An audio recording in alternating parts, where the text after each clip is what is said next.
we are officially live. Hooray! Now I get to tweet out that we're live. And everybody else that is watching live gets to see Crow's incredible gameplay of Sea of Thieves. Woohoo! Yeah. So, that sounds fun. There's a storm. Fantastic. Alright, so now, this is the exclusive portion of the podcast that is only available on YouTube because I haven't yet hit record on the audio version. So if you are listening on YouTube or viewing on YouTube, especially in our live audience right now, then you're getting this 15 seconds of exclusive content. All right, now are we ready to open our various brewskis here? That's our theme song. Can't forget that. All right, you ready? Yep. 3, 2, 1. Mine didn't make much noise. How dare you? Hello, Internet. My name is Spamoman, as always, your host of Drink the Past, the only podcast where Chris's internet can't fuck up because he's not here this week. Also, share and subscribe and ring that bell to get notifications every Friday when we go live on YouTube. I am joined by co-host and or guests, which this week is actually just guest, which is Mr. Crow, which if you've been following the channel, you probably have seen him around every now and then. I'm basically a co-host at this point. Yeah, close enough. I've probably been on more than most everyone else combined. Yeah, except for me and Chris. I think you are the third most. I have yeah, I think so. Nick joined us for a lot of podcasts in a row, and then he stopped. Mm-hmm. So Nick might rival you. It's kind of iffy there, but he's the only person that I think has a chance. Fair. Although Mr. Kevin O'Rourke has been jumping into our podcast mid-podcast a couple of times in the last month, so he's sneaking his way up there as well, and we always enjoy having him. He's a fun dude. Speaking of Kevin, so this is an exclusive announcement. And by exclusive, I mean you can only hear it if you're listening to the podcast. But we are coming up on our 100th episode. So today is our 97th, 93rd, something. I screwed up. I have to drink. Hold on, I'm mixing my drink. Anyways. Somewhere. Yeah. So, anyways, we're coming up on our 100th episode, and I thought we'd do something fun, because one of the things when we started this podcast that me and Chris talked about doing a lot more was actual play of tabletop games, because we're a tabletop podcast, even though like sometimes the table topic gets pushed to the wayside accidentally because there's too much gaming shit to talk about, which is I think what's going to happen this week. If we have time after all of our shit for a table topic, then maybe we'll talk about a tabletop, but I think this week is just going to be the video game topic, which is going to be all about that Nintendo Direct. So if you're here for that, then it's coming up in part of our news and booze / our video game topic.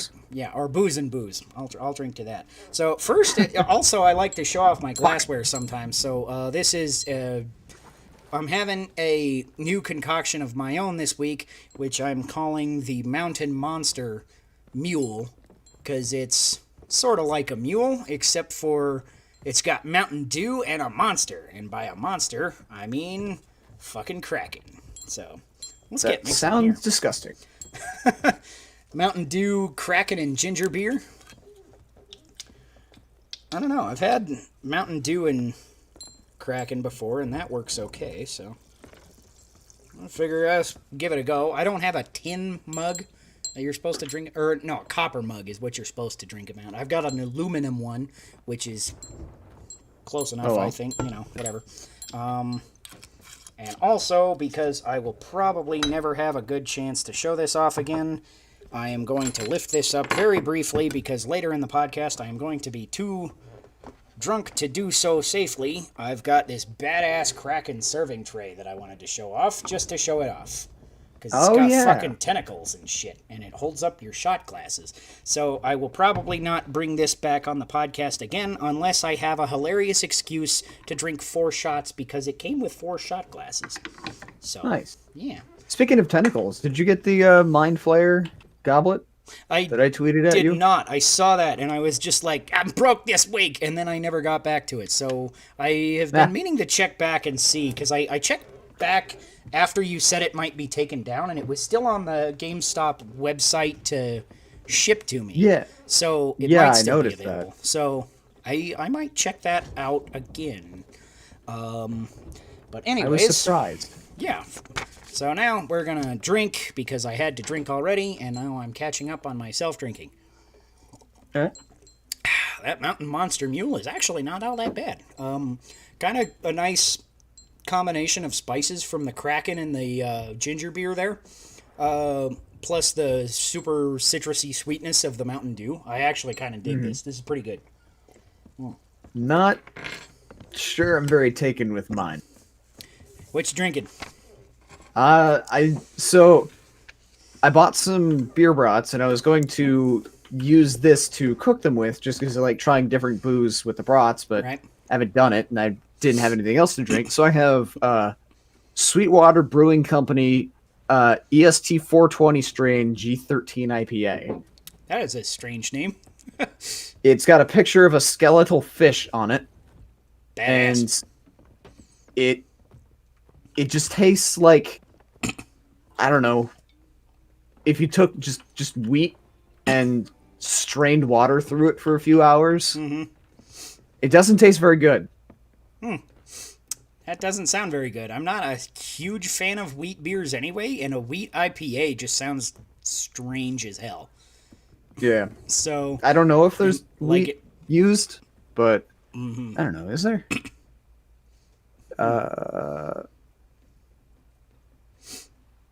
And natural hemp flavor. I'm guessing that's probably where natural that taste hemp is coming flavor. from. Okay, that's something that I'm not a fan of in beer. I've had a couple of like. I'm in Colorado. We have pot is legal here, and so when that was first legalized, it was a big fad for a little while to make hemp beers, and I am just not a fan. I don't like the smell or the taste of weed, so I'm like, this is not good. Can you please make like just normal ass beer? I would rather have a normal ass beer. That's probably what this is, and that's probably what explains the 420 strain. There you go. Yeah, that would do it. I don't know. I was more fixated on the bonefish. I'm like, this looks awesome. I'm gonna try this. That's kind of how I buy beer a lot. I'm like, this can art is cool. Fuck yeah, I'm gonna buy this. This would be awesome. And sometimes that works out, and sometimes it doesn't. So this is my first ever like experience intaking anything weed related in any fashion. I've never smoked. I've never eaten anything. Like drinking it is now, I guess, the first time. And what do people see in this shit? This tastes disgusting. I don't know, man. I've always kind of wondered that because, like, you know, I know plenty of people that get high and stuff, and I'm like, okay, it's like whatever floats your boat, I guess. Almost see the attraction of getting high, but at the same time, it's like you could get drunk for cheaper and tastier. Just go get some, like, even if you're not into beer, there's so many different kinds of alcohol that taste like so many different kinds of things. I don't understand the attraction of it myself either. I'm like, whatever, man. But, yeah. All right. So we're going to move on to our news and booze segment, which is presented to you today by bagpipes, because we're putting more bagpipes in the show because people keep asking me for bagpipes on the channel, and so I'm going to do it. So, do it. Here's our new theme song for the news and booze.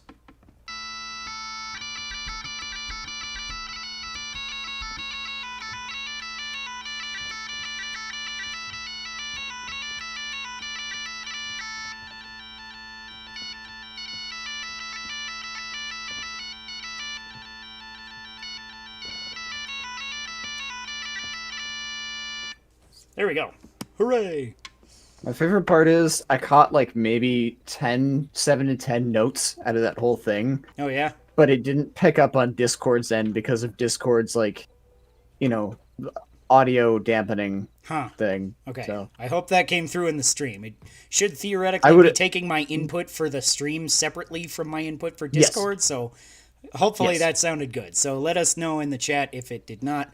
And also, if you have anything to say in the chat or just want to tell us to drink, literally just type the word drink in the chat and I will hold up this sign and I will fucking drink. So, to our one concurrent viewer, we drink to you. Yeah, I'm actually digging this pretty well. Because I like Mountain Dew anyways, and it's like you add a little spice to the Mountain Dew, and it's like, all right, I'm fucking on board. I'm glad one of us has a good drink tonight. Well, I got a couple of more for you just in case, except for you can't drink them because they're at my house. Right. Wrong Someday. state and all that. I still have a beer chilling for you in the fridge as soon as you get out to Colorado. Say I'm like a year overdue. Right, yeah. I but- keep seeing it in there, and I'm just like, is Crow coming? I could get another one. Should I drink it? So, yeah. The day you Wait drink too it is the long. day I announce, hey, I'm here. Yeah, I'll be like, damn it! Oh well, I guess I gotta go to the brewery. no big deal. Anyways, so the News and Booze theme song is a composition of my own, which I have entitled Hammered Brothers, after that classic Mario enemy, the Hammer Brothers, except for it's hammered because it's drink to the past and everything has to be a drinking pun. So that was a tune I wrote vaguely about booze, so I thought it would be a fun News and Booze theme song. Also, every time I make a slight misfingering on the bagpipe parts, that's going to be another part of the drinking game, so I have to drink. I'm not going to tell you where it is, because I don't remember, because I played the song already like 2 minutes ago. How am I supposed to remember that long? But anyways, I noticed something was off in there, and that was my fault, so that'll help me become a better bagpiper. So, Indeed. in theory. Anyways, let's get on to ye old news and booze. So we only have a little bit of regular news and booze because most of our news and booze is going to be the direct, which is also our video game topic for today. So there's a couple of non-direct news and booze things I thought were pretty interesting, though. Halo 3 is getting a new map. After 10 plus years since the last patch, apparently it is a port of a map from Halo Online, which was a 2015 Russia exclusive built off of the Halo 3 engine. The release date is unknown, but it may release as soon as the end of the month. So, yeah, Halo Nice. 3 is getting a new map of all fucking things. I was like, what? I did not see that coming. You would think that it'd be like Halo Reach, because that's like the big thing everyone's on right now. Mm-hmm. But Yeah, or at guess not. least, something made in the last 10 years. right. This one, it has been more than 10 years since the last patch. Not just the game was made 10 years ago, but the last time it was patched was over 10 years ago. So it's like, Right. what? You didn't give a new map to 4 or 5? But it kind of makes sense that they're just like, hey, we have this, map hanging out that could theoretically just be transferred over from the, apparently, a Russia exclusive version of... It sounded like it was like just a multiplayer version of Halo 3, more or less, that was... I'm not totally sure. I read a little bit about this story, so I thought that was interesting. So are you gonna re-download Halo 3 and check out all the multiplayer goodness? I have it downloaded on my Xbox, Nice. but I was never any good at the multiplayer, so probably not. I think I have it downloaded on Xbox as well, because I think I have the whole Master Chief collection there. I have bits and pieces on my PC, because I'm always like trying to save space on my PC for other games and the videos and shit. So I'm like, Right, that pesky gotta- podcast. yeah, damn podcast. But yeah. But it's not that big a deal. But I do always kind of piecemeal myself out on my Halo there. I'm like, okay, I'm done with this campaign. I'll download the next campaign or whatever. Right. Next thing, Bloodstained Curse of the Moon 2 Physical Edition is coming from Limited Run Games. Pre-orders open February 26th, which is next Friday, I think. So this is kind of cool. I have not played Curse of the Moon 2 yet. I played the first Curse of the Moon, and I played a little bit of Ritual of the Night. I didn't get as much through that. Have you played either of the Bloodstained games? No. Mm-hmm. No, I never got a chance to try them. Yeah, it's kind of neat, Castlevania, except not Castlevania. Because Right. the whole situation with Konami or whatever. I didn't get all the details of Animevania. that, but yeah. I think it's kind of cool that, at least he went out on his own to, keep doing what he was doing and didn't let it get to him too much. Right. was excited for this when they announced Curse of the Moon 2 and I was going to get it, and then I totally forgot it. Like, it came out like sometime last year, and it's just been like, Shit. oh yeah. So this is another reminder that I'm like, oh yeah, I haven't got that game yet, and I'm like, ooh, I could get it physical, but then I'm like, oh shit, I'm still waiting on 3 physical games from Limited Run because they're so backed up right now because of all the COVID shit. I'm like, I'm waiting on Samurai Jack and Shantae and now Scott Pilgrim. So I'm like, Yeah. do I really need another one in the pipeline? I kind of want it, but I'm like, I'm on the fence about whether or not I'll actually go for it because I can get it cheaper on the eShop and whatever. So I'd like the physical version of everything, but at the end of the day, I'm often a cheap ass. Right.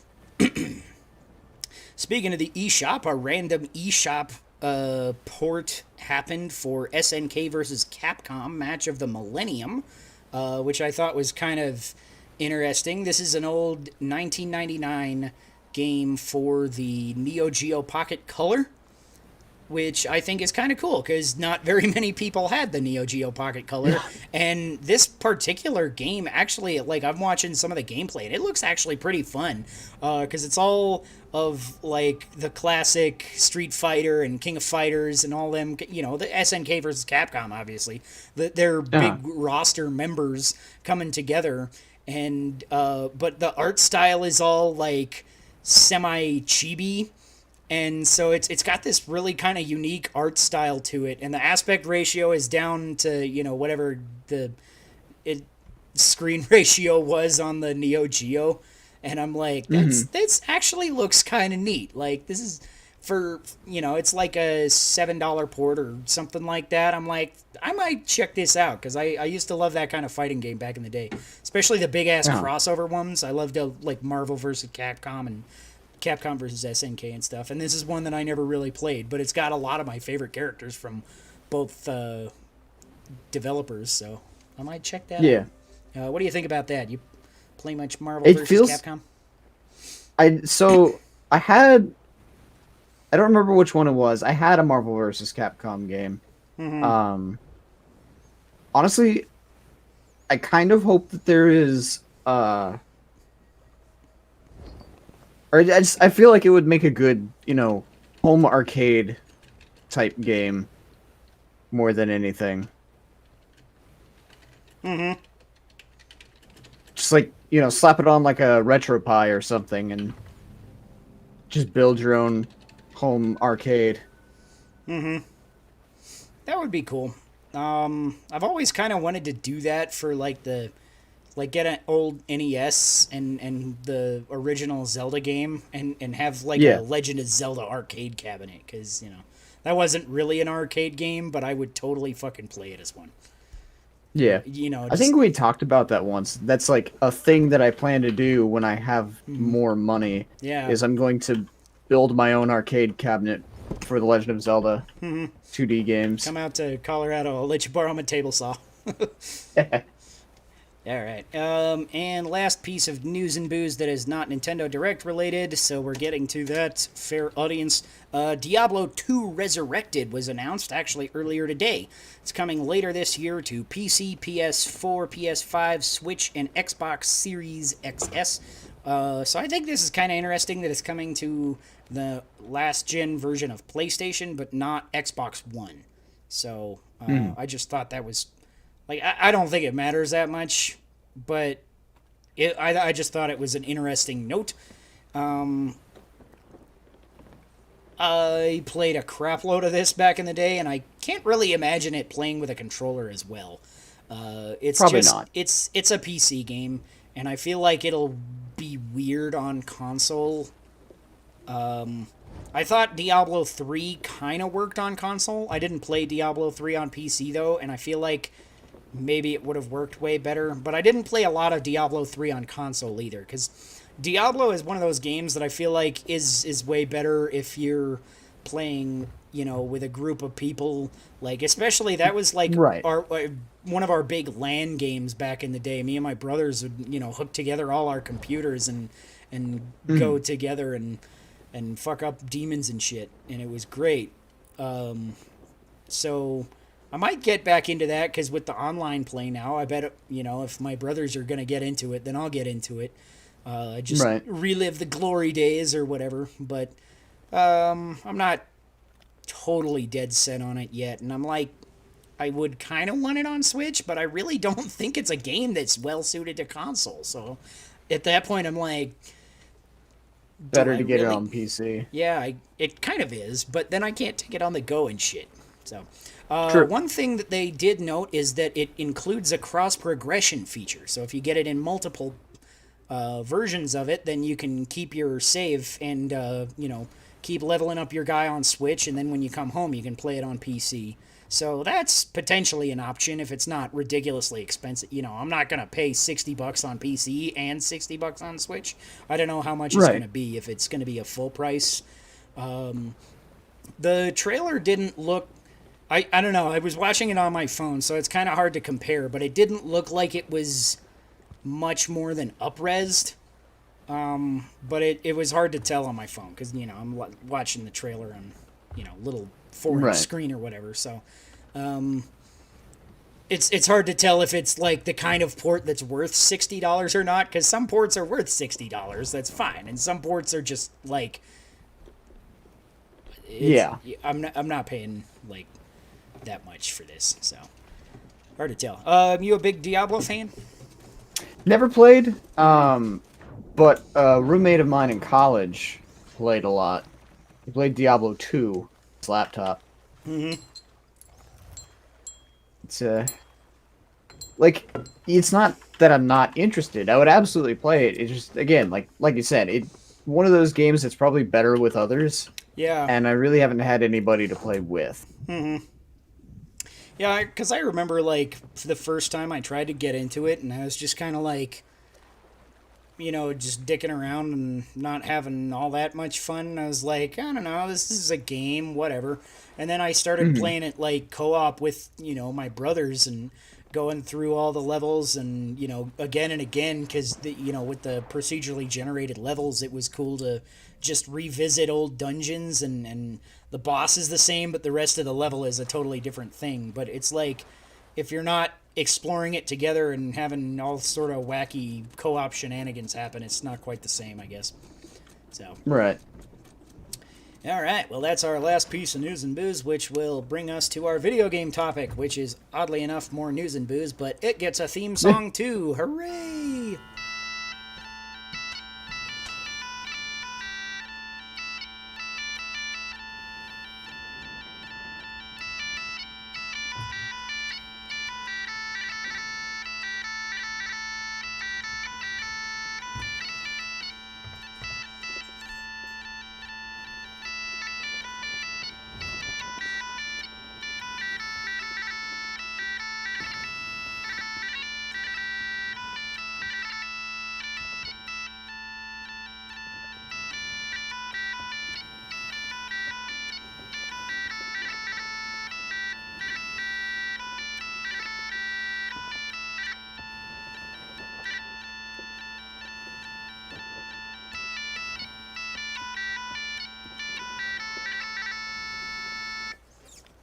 Ha! Whoa, what the hell? I don't know. You crash into an iceberg or something? No. I noticed a glowy thing on an island. Oh, that sounds neat. I'm going to a place that I don't get to go to often because one of my friends is too afraid to do it, and the other one is too busy, looting treasure to do it. I'm going to a place called the Devil's Roar, where there's just a bunch of volcanoes and the ocean is boiling. Neat. I always wanted a boiling ocean. All right, so let's get into the Nintendo Direct, the meat of the matter here. So if you're watching along at home, leave a comment in the live chat, and we'll get your opinions in the podcast as well, because we like having more conversation here. So the Nintendo Direct, first of all, I think it's just weird as shit that every single, discussion video and predictions video that I saw had to go out of their way to mention that it's been 531 days since the last Nintendo Direct. And it's like, okay, yeah, that's kind of a long time, but why is everybody mentioning the specific number of days? It's not like it's Oh, like 531 is an oddly specific number, right? If it was right. exactly 500 or something, maybe I'd get it. It'd be like, oh, that's a kind of a neat little thing. But 531 is like why is everybody so obsessed with this number? I don't understand. Have you noticed that? I I think yeah, I've noticed that. I think it's just like they want to go with the biggest number to make it seem like it's a longer time than it really Right. has been. Like, Yeah. yeah, it's been over a year. Yeah, But it's that doesn't sound as big as 531 days. right. Yeah, because everybody's like, and a lot of people try to make it sound all bigger too. They're like over a year and a half, and it's like, no, that's not quite a year and a half. It is Right. over a year, but it's not over a year and a half. It's close, I think, but it's like not quite there. So it's like you're just sensationalizing this for no reason, I guess. I don't know. I don't get it. Yeah. But I feel like a lot of this is just kind of sensationalized by that kind of YouTuber anyway, and the discussion channels and all that Uh-huh. to some extent, because um, I feel like a lot of them were also like before this direct was announced, like speculating that we were just completely done with Nintendo Directs and like, oh, it's been so long since we've had a mainline direct, and I'm just like, it hasn't, like, it's been kind of long since we've had one that's just called Nintendo Direct, but obviously we've had a crapload of specific game directs, Nintendo Direct Right. minis, Nintendo Direct partner showcase, and I've been like, I A feel direct is like a it. direct. Yeah, I'm like, dude, there was a direct like 2 months ago. It's not. It wasn't just called a Nintendo Direct. It wasn't as big as this, but like, there's a pandemic. Calm your tits, bro. Right. Like, I don't get it. But yeah, so first announcement right off the bat was Pyra and Mithra are coming to Smash. Are you flipping your shit? I honestly couldn't care one way or the other. That's Like fair. I own the Xenoblade games, but I never played them. Mm-hmm. People are happy for it, and I'm happy for them. But the people who are freaking out and bitching because it's another anime sword fighter, they But can it's fuck not an off. anime swordsman. Okay, so Right. now they're splitting hairs because they were complaining that it was anime swordsman, and now they're complaining, oh, it's another anime sword fighter, and I'm like, you're just changing your terminology to make it fit your fucking story, man. Right. So I Just don't looking know. for another reason to bitch. Yeah, I don't know. She looks like different from pretty much every anime swordsman too, because like Mhm. I don't know. She kind of feels like a bit of a combination of Marth and Roy, but like with a big ass two handed sword. I feel like that'll play totally differently. And there's so much more with the fire mechanic than even with Roy, because Roy's got all these cool fire attacks, but Pyra's gonna have like that's her whole thing is giant ass sword and fire. And I'm like, this Right. isn't really a sword user. It's like there's a sword involved in it, but like I think The part of fire this, mechanic's the biggest yeah, part. the fire mechanic is kind of that. And I also think, like, it's hard to get away from sword fighters in video games in general. Like, Yeah. unless you're specifically going to, like, take a video game character from a shooter. And even then, Doom Guy and Master Chief both have a sword, right? Right. So, like video game characters just use swords. It's just a thing. Like, shut the fuck up. But I think this is cool. I like Pyra and Mithra as a character. They look really fun to play, I think. I like them in Xenoblade Chronicles 2. I played that game all the way through. I didn't play Xenoblade Chronicles 1. I keep thinking about getting it and then not getting around to it. And I'm kind of the same with Torna. I never got the Torna DLC, but that looked pretty cool. So it's like, I don't know. If Xenoblade Chronicles X gets ported, I think I'll pretty much like automatically have to get that because it's got giant robots in it. But Right.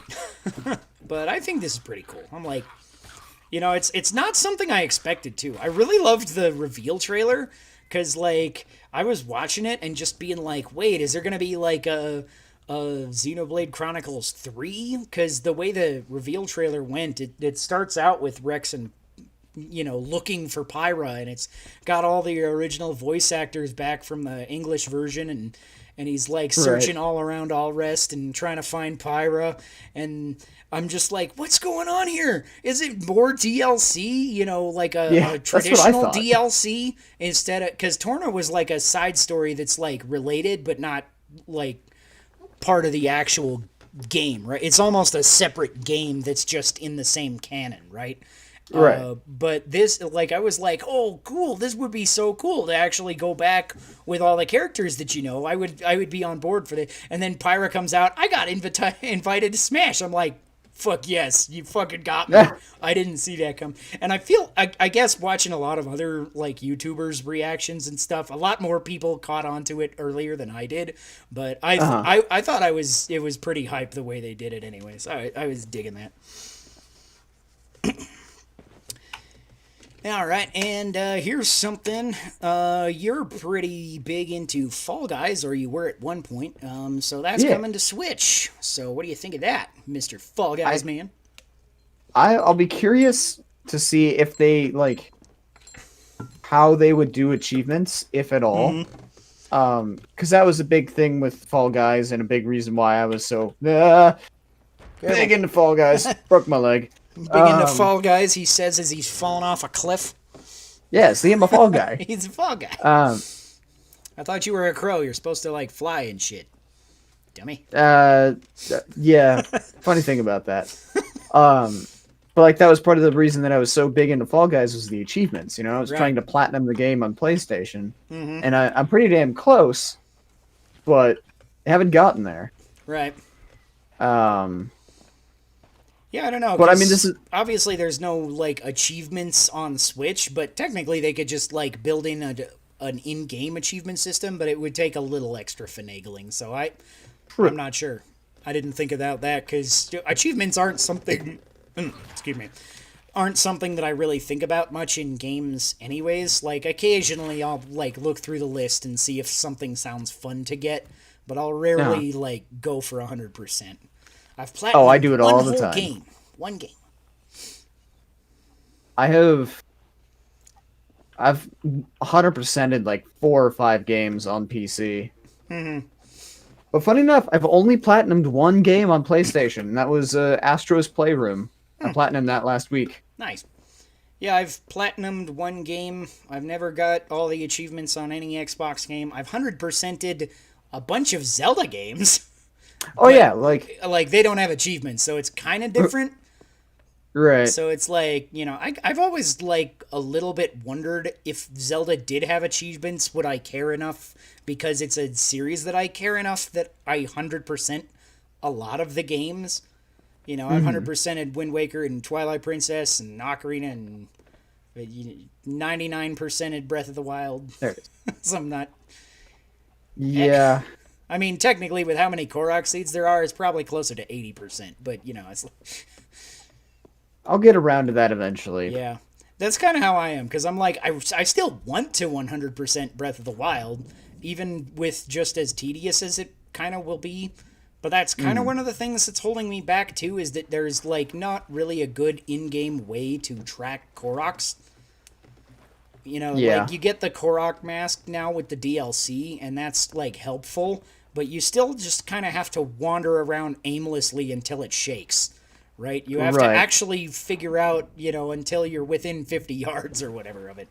So, it's helpful, but it's not, like... I wish there was something like the Ghost of Tsushima, like, guiding wind, so it would just, like...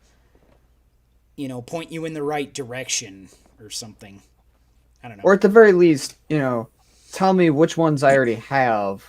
Because that's the problem now, is like, I've gotten so many of them and, all over Hyrule that I don't know which ones I have and have not gotten. So... Yeah. It's like you can see the map where you have got them, but sometimes it's like when I was finding all the shrines, I was like, what's like, I'm going to go to a chunk of the map where I haven't got a lot of shrines in that area.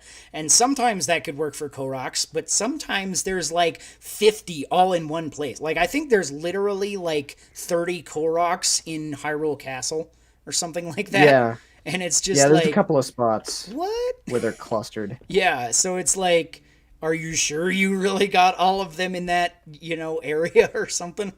So, Right. anyways, The Outer Wilds is also coming to Switch this summer. I haven't played this one, but it looked neat when it first came out on other stuff, and now it still looks kind of neat. So, have you played this one? No, but I like the look of it. It looks like if No Man's Sky and 60 Seconds had a baby. I haven't played No Man's Sky yet. I got that, and I got it installed in my PS4, and then I played a buttload of Ghost of Tsushima instead. And I'm not nearly done with that, so it's going to be a while till I get there, but I will eventually probably get to No Man's Sky, because I have it, so why not? But, I backed the collector's edition on Kickstarter, and I don't regret it. All right. Yeah, so I guess not a ton to say about that, but Outer Wilds, I think it looks pretty cool. Yeah. It's just a neat concept for a game, too. It's like Groundhog Day Yeah. in space or shit. Space games are always good. Yeah. Here's a port nobody expected, and by port, I mean, I'm not sure if it's a port or just a localization, because I have no idea when this series started. Famicom Detective Club. Apparently there's 2 of these games that are being translated to English and coming to America and Europe for the first time. So I'd never heard of these at all before this. Had you? Which games? Famicom Detective Club. No. I initially, because I tuned into the direct late, and this was where I tuned in at. So initially I thought it was like an Ace Attorney game. Yeah. It's got some similarities because it's also some kind of murder mystery visual novel. I think this is kind of interesting because the fact that it's called Famicom kind of makes me wonder if this series is older than I realize as well, because I literally have no idea. Maybe.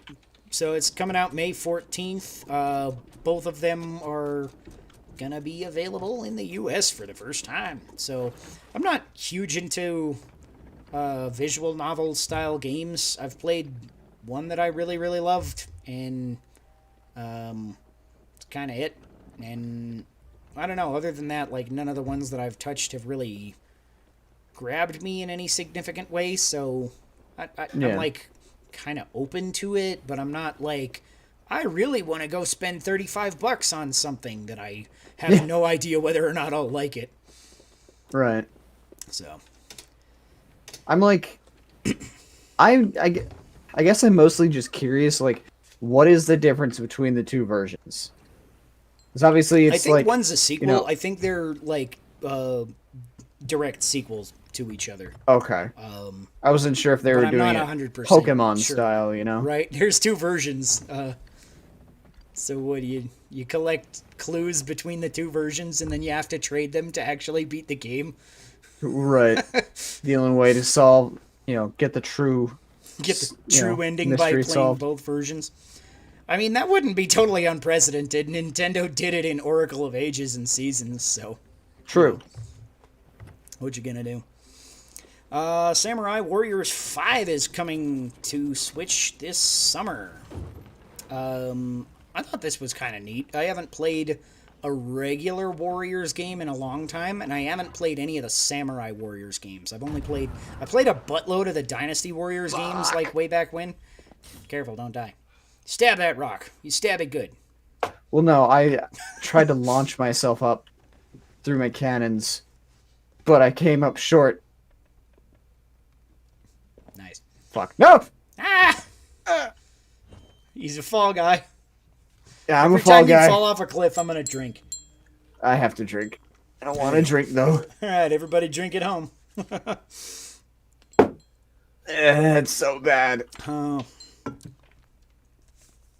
Uh, Yeah, what do you rate that on a scale of 3 to 17 then? 3. All right. No hesitation. This is vile. Wow. Yeah, I feel like I would rate most of the hemp beers I've had right around there. Like, they're just not good. And, like, most of the time, the ones that I've had, like, they pretty much just taste like hemp. And, like, that's the only flavor. And they didn't try to balance it with, like, some kind of interesting hoppery or something. And I'm like, Right. I don't know. This like could have been good maybe if you tried to do something more with it, but I felt like most of them were just, hey, let's make a hemp beer because it's the popular thing right now. Girl fell off a Right. cliff. I'm gonna drink. This is intentional. Ow. Still counts. Drink up. Ugh. So, Samurai Warriors 5 sound interesting to you at all? No, I never played the Samurai Warriors franchise. Not gonna get into it just because didn't get hooked from Age of Calamity or whatever. Well, I mean, I don't know, maybe. Where am I aimed? Yeah, like, I guess I wouldn't be opposed to it, but it would probably be one of those, like, I would play it on a stream or something. Fuck! Oh, bounced I'm gonna right die. off. Boom. You How did fucking I live? lived. You fucking lived. I'm gonna go. That doesn't seem Cooking- physically possible. I have very strong I'll ankles. drink to that. Falling out off of... You didn't technically fall off the cliff, but I'm counting it anyway, because I want to drink. Because I bounced off a fucking mountaintop. Yeah. So, I might check this game out. I might not. I'm like... I would kind of like to play another Dynasty Warriors, like a quote-unquote regular one at some point, but I don't know. I could also probably get Dynasty Warriors 9 or whatever they're on for cheap right now on PS4, I think. So, I don't know. Legend of Mana is coming to Switch with revamped graphics. This was originally a PlayStation 1 game, I believe. The sprite work looks really nice. It's coming out June 24th. I didn't play this one originally, but I remember seeing it in the game stores all the time back in the day and being like, this art style just looks kind of neat. Maybe I'll check this out. And then never actually checking it out. Fucking damn it. Oh, man. Oh, at least you like- fell in the water, right? Yeah, I glanced myself to safety. Nice ship. Cool. Fucking finding sunken hulks down here. Nothing Badass. on it. Nothing doing. I assume you didn't play the original Legend of Mana either? No. Yeah. Okay. No, the Mana series was one that I was never able to get into. Yeah. I had a very limited selection of games growing up. It's a series that I was always kind of eyeing, like to this day, I'm still eyeing it from the side and being like, that looks neat. Maybe. I think I have Secret of Mana I have... for PS4. Was Secret of Mana the one that was originally on Super Nintendo? Because one of Yeah, them, I- I think, is on the Super Nintendo Classic. And I played it really briefly, and I thought it was okay. And then I started playing Link to the Past and never looked back, because Link to the Past is like fucking Link to the Past. I don't know if it was Secret of Mana or Trials of Mana. Yeah, I think Secret of Mana was the Super Nintendo one. But I am not 100% confident on that. Monster Hunter Rise got a trailer, to nobody's real surprise. I don't know. I kind of saw this coming. I was like, yeah, they'll give Monster Hunter another trailer because it's coming up soon, because that's what they do in directs. Oh god. Girls falling That's off a bad. cliff and getting attacked by guys with bombs. That's bad. That's bad. I'm gonna die. I believe Water. in you. Take me to safety. Ugh. Good thing I can swim with a broken leg. Right? And use your gun in the Get water. fucked. Apparently. Didn't you know skeletons can't swim? Nice. Good to know. Actually, I knew that from Ocarina of Time. Huh. I was 20 years Yeah. earlier than you. Mario Golf Super Rush was announced. This looks kind of Yes. neat. I've never really been into much of the Mario sports games, but it's got one of the new modes looks kind of neat and fun. So I might check this out because it's got like a speed golf mode where it's like Yep. you and the other players just racing through the golf course and hitting the ball as fast as you can. Which I imagine once you get close to the hole and everybody's like trying so hard to go fast that they're just fucking up every shot is gonna be hilarious. Ooh, right past Like the that? mountain. Yes, like that. Just completely missed it. But yeah, speed golf is the name of the mode. Yeah. That's an actual thing in a lot of sports games.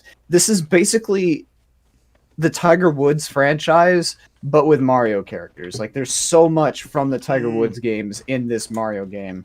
And I played the shit out of Mario Toadstool Tour, the golf game on the GameCube, and I played the shit out of a lot of Tiger Woods games growing up. Uh-huh. And I've played the shit out of PGA Tour 2K21 when that came out last year. So I'm a big played golf guy. I played a bunch of Gopher Golf on Mac in the 90s.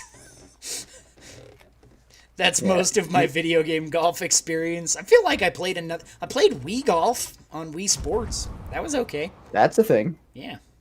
Fuck! So fucking close.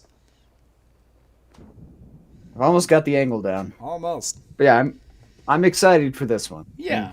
I might check be this very out. happy. I'm not like over the moon for this, but it looks neat for what it is. I might check it out. It'll be a Oh, yeah. fun thing to kill time with the kids and stuff. So I'm like, I might- There's a handful of games in this direct I was more excited about that we'll get to, but yeah, this was definitely. I like, think we're gonna the have first- more to say about some of these at the end here. So here's a weird one. I thought. I think this is a Telltale game. Tales from the Borderlands. Yes. Which is a narrative-driven like side story between Fuck. Borderlands 2 and 3, which I think is kind of strange that there's a narrative-driven Borderlands game, because I played Borderlands 1 and 2 with my brothers a crapload, and I could not tell you a single story moment. I have no fucking clue what the story was in either game. All I remember is like just shooting a bunch of stuff and like being like I was the hulking berserker character and my power would like I'd punch the shit out of people. That's all I remember. And it was cool. But I'm like, how do you make a narrative driven game out of that? And apparently it's supposed to be pretty funny. So Yes. could be good, I don't know. But really just not the kind of thing that I would have expected from the Borderlands series with what I know about it. But I don't know, could be good. Have you played much Borderlands and or this game? Not really. I've played a little bit of each game. It's just the friends that I played with were always like super good and super like higher level than I was. So I would just constantly get overwhelmed and left behind, and I'm just like, I'm not having fun with this. So I'll just end up, not playing anymore. I'm pretty sure Lyle's a big fan of it. God fucking damn it! I was so close. You hit the platform. Hit it square on. Yeah, I'm pretty sure Lyle's a big fan of the franchise. Check out Breath of the Lyle on Twitter, and he was on our podcast once. Check out that episode if you can find it. I don't remember which one it was, but good luck looking for it. But yeah, think, he's a neat guy to talk to. I think I have the record for the most appearances, and Lyle has the record for the most invites and lack of, subsequent appearances. Possible. We miss you, Lyle. Yeah, I've invited him on a bunch, but unfortunately the time difference and whatever his work schedule is doesn't always work out. So it's hard to work with that sometimes, because I've had a lot of guests that are just like, I can't do a Friday night. Can you switch nights? And I'm like, most of the time, no. I think I did it like once somehow, and I don't remember how. And I changed the time once by getting a babysitter and like going to Chris's house. And we recorded at Chris's house one time instead. But, now that's all slightly less feasible because there's a pandemic and shit. So, Right. it's like, now I'm kind of stuck in my normal time slot, and, I can't really start the podcast until the childrens are sleeping. So, Yeah. darn kids. But, Funny thing about that. yeah. What you gonna do? Eventually, they'll be like, old enough to watch my content and hear me say the word fuck. So, that'll help. Right. Maybe the podcast will be around long enough that you can have them on as guests and drink with us. Maybe. That would be cool. That'd be a long time from now. That'd be That will amazing be. if you're still going. Yeah, if I'm still going then, I will be impressed. Hopefully I will have more subscribers. Tell all your friends to Right. share and subscribe. Next announcement was a collection of Capcom arcade games, which I thought this announcement isn't like super amazing because it's like Capcom has done a buttload of this kind of collection on various consoles and things before. So, but I do think it's interesting how they're marketing it because it's not just like drop a price and get a collection. It's like you download the app, which comes with 1942 for free. So you can just download it for free and have 1942 if you want.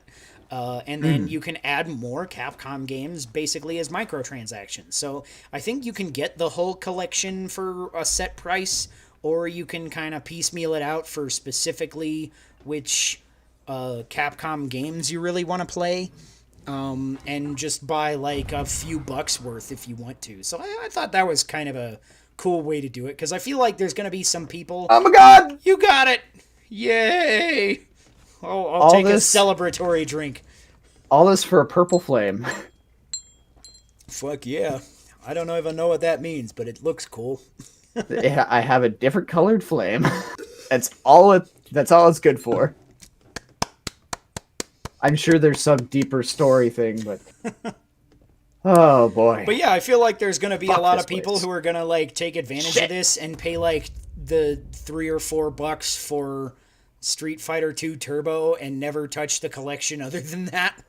So I think it's kind of nice that they're doing that. Like, this is one of the rare like ways that microtransactions cannot be totally scummy.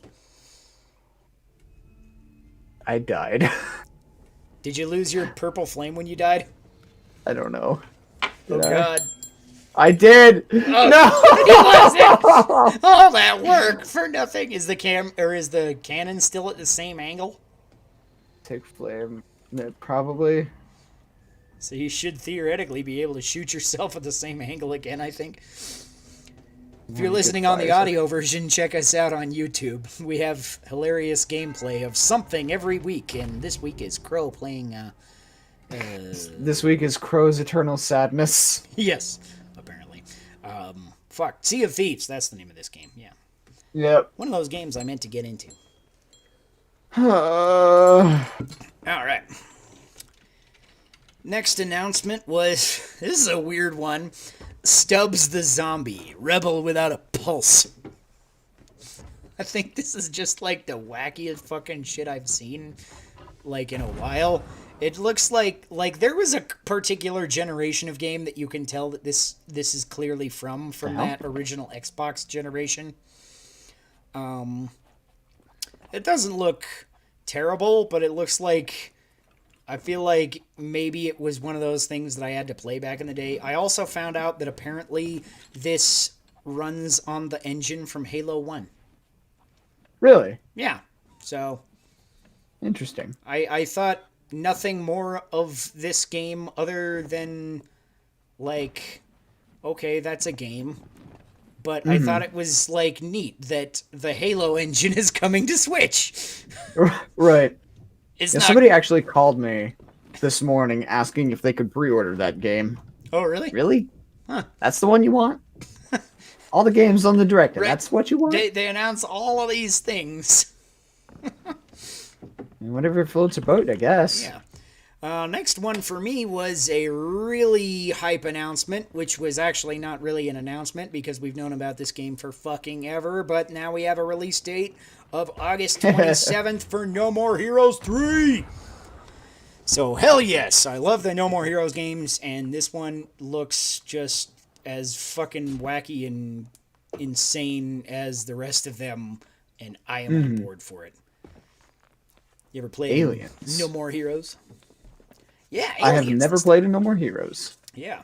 They're now both, actually, technically all three, because obviously Travis Strikes Again is available on Switch. So now you can get all three of them on Switch. Yeah, I got No More Heroes 1 on Switch, and the port is actually pretty good. I think it was kind of interesting, too, because they decided to port the Wii version instead of the PlayStation 3 version, and then just up-res the graphics. Because I guess there was some kind of issue where they really had to completely change the art style the way they did it on PS3. So I thought that was just kind of interesting. So it looks pretty much exactly the same as I remember it, but it's up-resed, so it's one of those things where it's like it looks the way that I remember it, because if I went back, I would realize that it doesn't look that good on the actual Wii. So, but it looks pretty good, and it plays pretty fun as well. It's maybe a little bit dated, and some of the mechanics aren't as great, but No More Heroes 2 also kind of smoothed all that out. So, if you want to get into it, maybe No More Heroes 2 would be a better entry point if you want to play a game before No More Heroes 3. Yeah.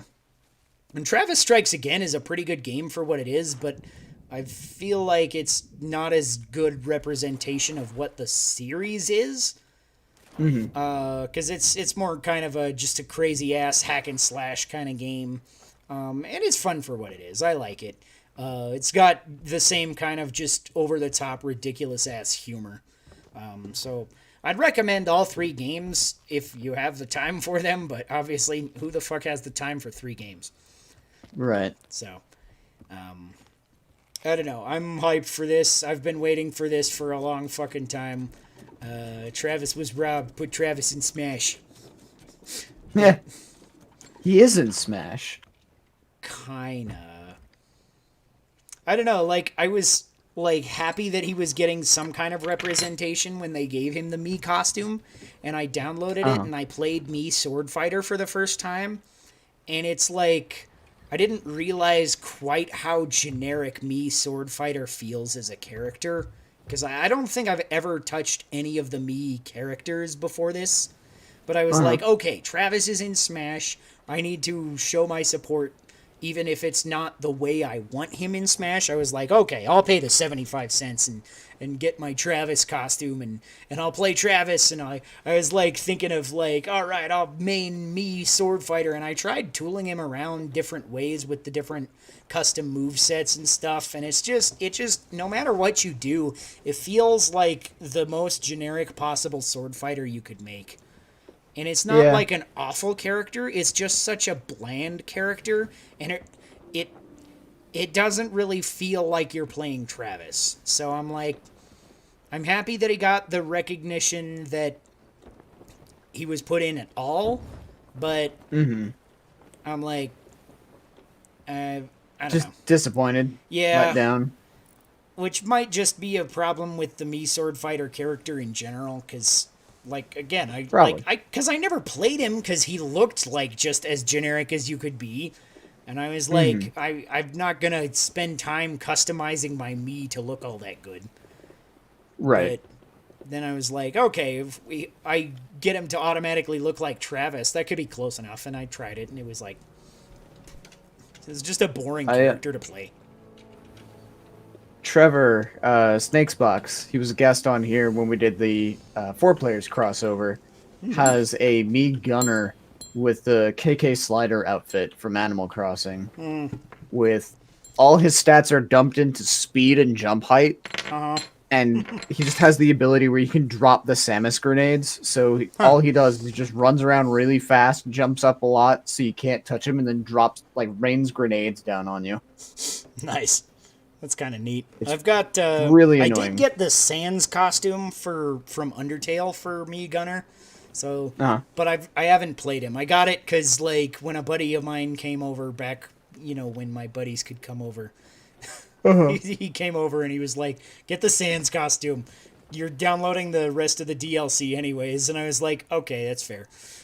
So, because right then I bought the DLC and I was like, "What's another 75 cents for my buddy to play his favorite guy?" So, and at that point I didn't Right. even know who the fuck Sans was, but I was like, "Sure, whatever." And now I'm like, "Hey, Sans is a kind of a fun guy. I like him as a character in Undertale. I'm not all the way through Yeah. yet, but Sans is a fun character." Next thing I really don't know what to make of. Neon White is some sort of a shooter thing where you're supposed to assassinate demons in heaven. Which, like, the concept kind of sounded neat when they first introduced it. Like, hey, there's demons invading heaven. Go kill them all and assassinate. And I'm like, okay, that sounds kind of neat. But the gameplay they showed was like this first person kind of like wonky kind of camera kind of feeling thing, and you couldn't see Uh-huh. your gun, and like just like lasers were flying out of the bottom of the screen. Like if you were on the N64 Star Fox and you put it in the first person cockpit view before they Yeah. made cockpit views, so it was literally just nothing in the screen. You don't see your spaceship at all. And pew pew Right. pew. And I'm like, so wait, are you in a spaceship? Why are you in a spaceship in heaven? Or something. So Yeah. I'm just like, I watched the trailer and I'm like, I really just don't know what to make of it. I'm like, it might be good, but I've got no clue. Right. Yeah. Is that kind of what you were thinking? I be honest, I kind of forgot that game was even announced and existed. I think I just like mentally repressed it. I'm like, I could play this, or I could play literally anything else. Like that Yeah. volcano over there. Right? And I think it's from Annapurna, which I've heard does pretty good games. I don't think I've ever played anything by them, but somebody was talking about it, and I'm like, okay, maybe it's from a good developer, maybe it will be good. But I feel like the trailer did not do a good job of showing me why it's good. Right. It just looked like almost like an unfinished thing. I don't know. Here's the most hype announcement of the entire fucking direct. You ready? I am ready. There's also a correct answer to this. DC Superheroes Girl Teen Power. Okay. You have said the correct choice. So actually, I'm not like this. This game doesn't look terrible. It actually looks like a kind of a fun arcadey 3D beat 'em up.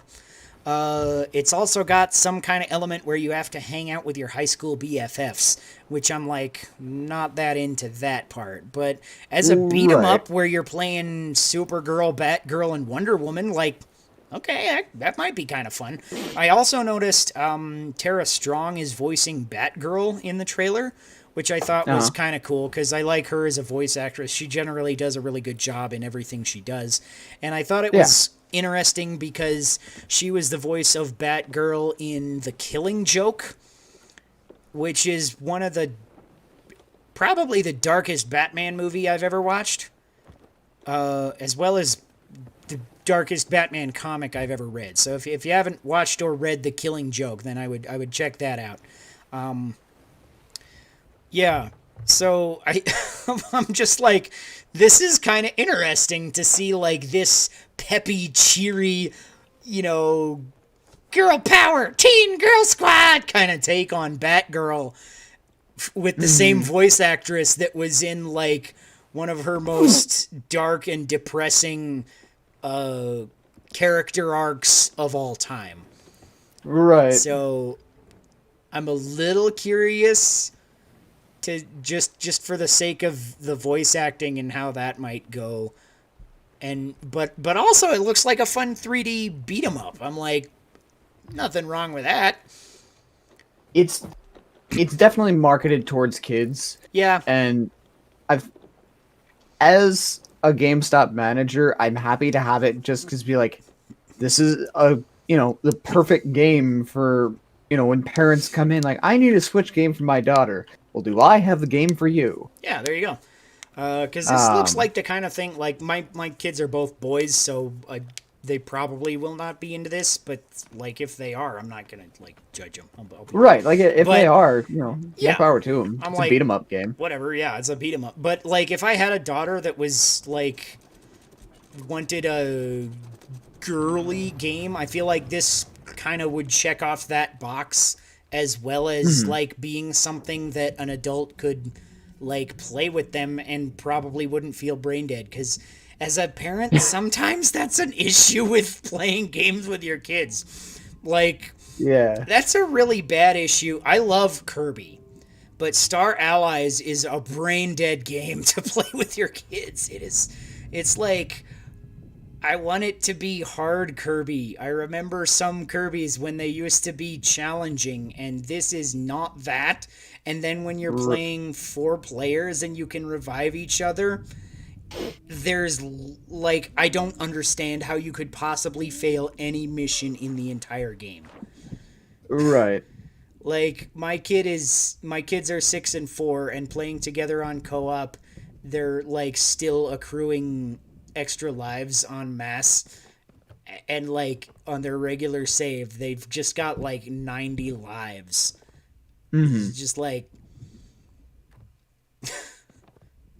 did you even try to make it challenging or did you just kind of throw some level elements together and call it good? And it's got some Yeah. fun mechanics. It's not a terrible game. It's just brain dead easy beyond what even I think Kirby should be. Because I don't think Right. Kirby necessarily needs to be hard, but yeah. So, anyways, Superhero Girls Teen Power. That's the game of the direct. You heard it here. You can log off now. I'm kidding. Right. Don't log off now because we've still got to talk about Plants vs Zombies. Apparently, Yeah. I've never been into this series. This looks like slightly a different take on the thing because it's not a mobile game. But I really have no idea if that's good or not because I've never played one of them and I'm just not that interested in this series at all. It looks like if Plants vs Zombies tried to make Fortnite. Hmm.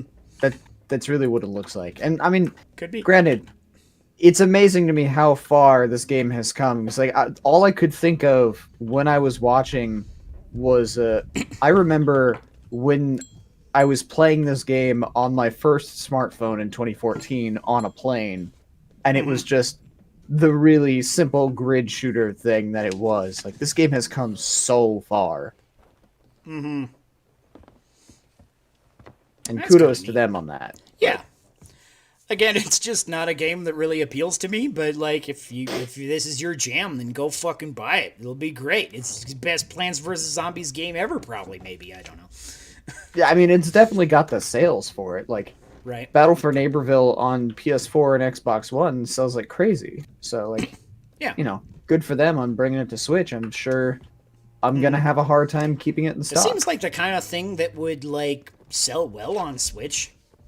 Hmm. You know, because Switch is like mobile game adjacent. It's not like a mobile game platform, but you know what I mean? It's like it's got the touch controls, it's got the on the go capabilities. So I feel like people coming over from a mobile game series that are big fans of this are probably, I would imagine, more interested in it on Switch than they would be on Xbox or PlayStation.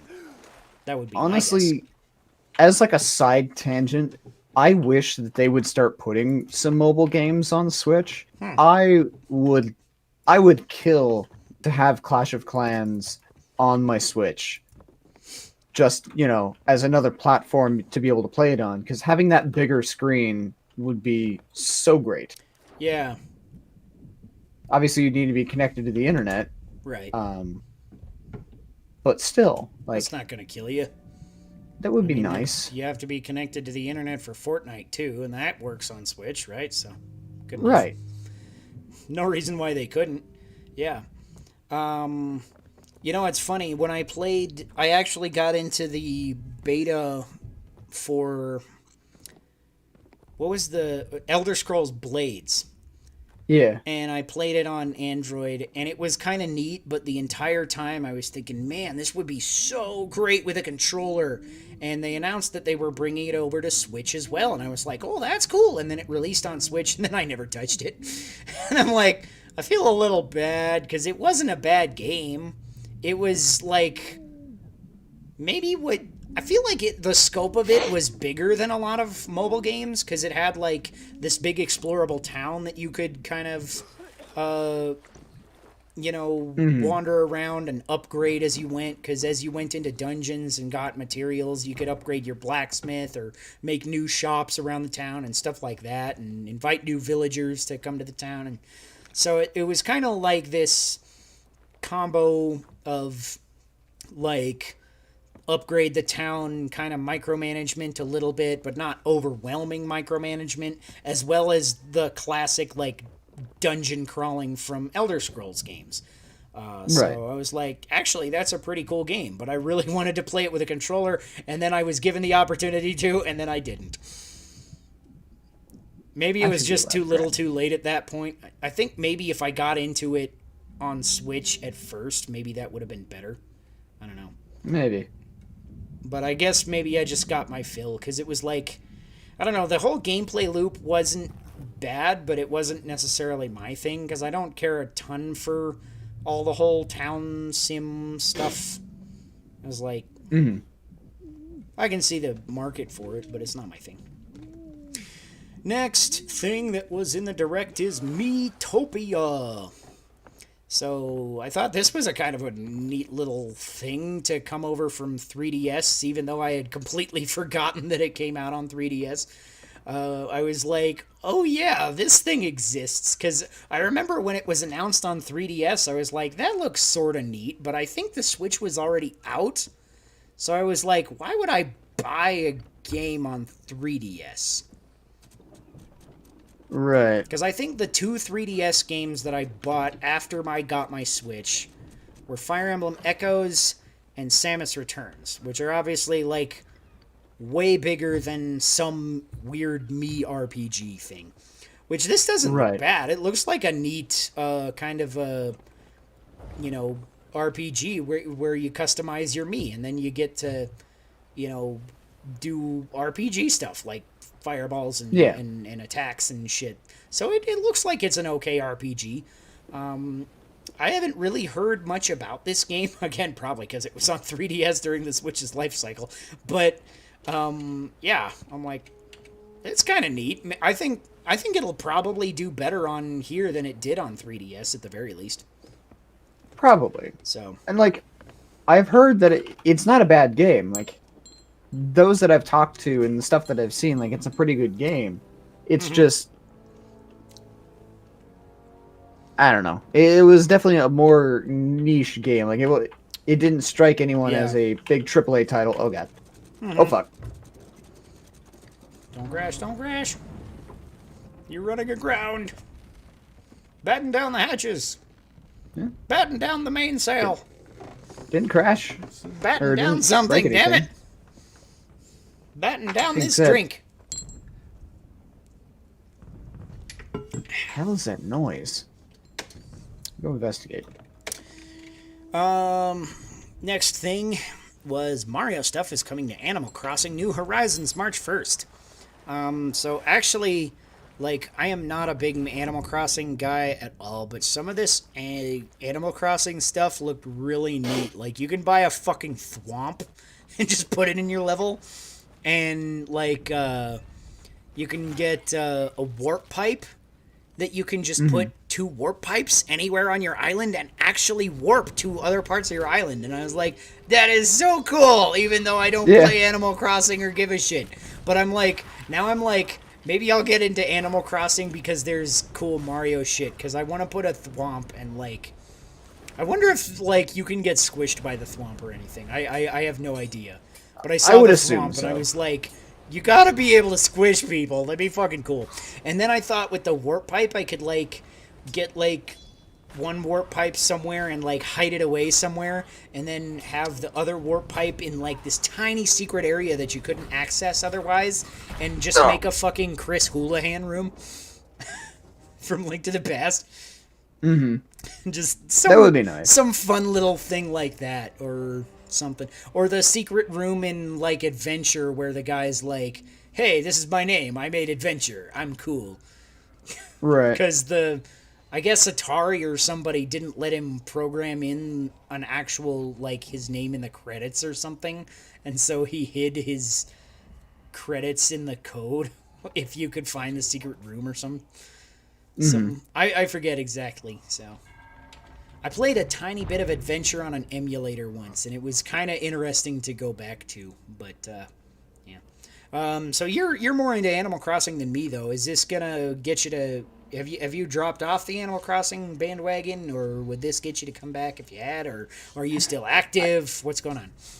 I dropped off a while ago. Um, This probably won't get me to do much because like the warp pipe is cool, but that's really about it as far as right. interesting stuff goes. Yeah, because everything else is like just aesthetic. That's the only like usable thing, so I can see that.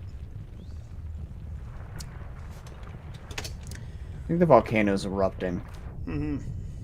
Um, but yeah, like it's cool, but not cool enough to bring me back.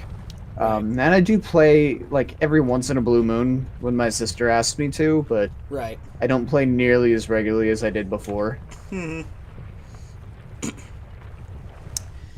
All right, here's a big one. For real this time, it's not Teen Girl Squad. Um, Project Triangle Strategy, which is a tactical RPG with lots of situational dialogue to change the story, coming from Square in 2022, and a demo shadow drop. So I'm not 100% confident on this, but what I'm taking away from the trailer and the way that they presented it, I feel like this is the game that the Octopath Traveler team was working on as a follow-up. I think was the dialogue that they used. This is like an Octopath Traveler follow-up because it's got like the same graphical style as Octopath Traveler, and it's got a different gameplay style, obviously, because it's a tactics game. But it really is like just it kind of follows in the same vein as Octopath Traveler because Octopath Traveler took the idea of a turn-based RPG and kind of started doing its own thing and made a little bit of a unique twist on it. And that's what this game really seems to be doing with the tactical RPG genre. So Yeah. I feel like there's obvious similarities between the two, and I feel like this is probably our Octopath follow-up that we were told about a couple of years ago or something. Because coming in 2022, that'll be 4 years after Octopath Traveler came out, so I think that's a good dev cycle. And I played the demo. Have you played the demo? No, I haven't had a chance to yet. Okay. So yeah, I didn't play the whole thing. It's actually a relatively beefy demo because it starts off actually with like a 20-minute cutscene, which is like a little intense.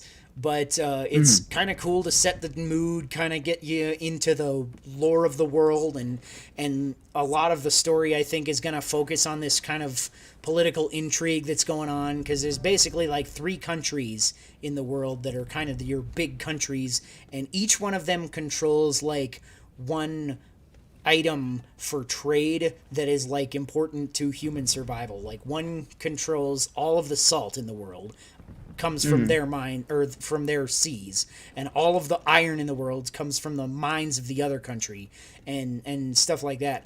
And so it seems like they get into some kind of conflict, and then that could like really fuck up the world because they really need to rely on this commerce in order to actually like have a you know a Functioning worldwide society. yeah.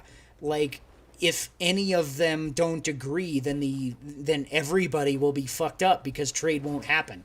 So it seems like it's going to be a cool, really. It seems like everything's going to have like consequence to it, and you can apparently like talk to NPCs and get them to like change their opinions on stuff in votes that'll come up in the game, and then that could influence it as well as what you do in the combat and stuff like that. The combat actually really was kind of cool for a tactical RPG because normally I'm not big into tactical RPGs. I pretty much play Fire Emblem, and that's my tactical RPG series, and I never touch any other tactics game ever. Like, I've touched some of them, and I'm just like, every time I play a tactics game, I'm like, this is fine, and then I give it up after a few levels. But this one really just kind of feels like totally unique in the way that it presents itself. It's got a lot of mechanics that don't feel like I feel like a lot of tactical RPGs just feel samey is kind of the thing. And this one just kind of feels like it's doing some more things of its own nature. Like, at the end of your character's turn, you get to position them to face one direction or the other, depending on, like where you move. And then if your enemy hits you from behind, they get an automatic critical hit. So you got to pay attention to which direction you're facing at the end of your turn. As well, you can use that to your advantage, and whichever direction the enemy is facing, if you get two guys on either side of them, you can like get double attacks and stuff like that. And so it's really just kind of working in a lot of kind of tactical elements that I think are really cool. And as well, one of the big things that it does differently is most tactical RPGs that I've played are like, it's your turn. Control all your guys at once, right? But this one has an initiative system. So every turn it re-rolls initiative, and your faster characters are more likely to go first, but then each character takes a turn individually, including all your enemies. So you have an initiative tracker at the bottom of the screen, just like in Octopath Traveler you had an initiative tracker, how all of your guys would go at different times and the enemies would go at different times, and that works so well in a tactical RPG, because then you're like, okay, so I could leave this character, like, there's so much strategizing that goes into it, because it's like, you have to think about, like, if you could leave your injured character alone next to an enemy for a little while, will that enemy go next? Or will I have a couple of characters that can take out that enemy that'll go in the next couple of turns? Will my healer go so I can heal up that character so he won't die if he takes a hit? And different things like that. And that really works really well. As well, they also have a system kind of like the Bravely Default Brave Point, or the Octopath Traveler had boost points.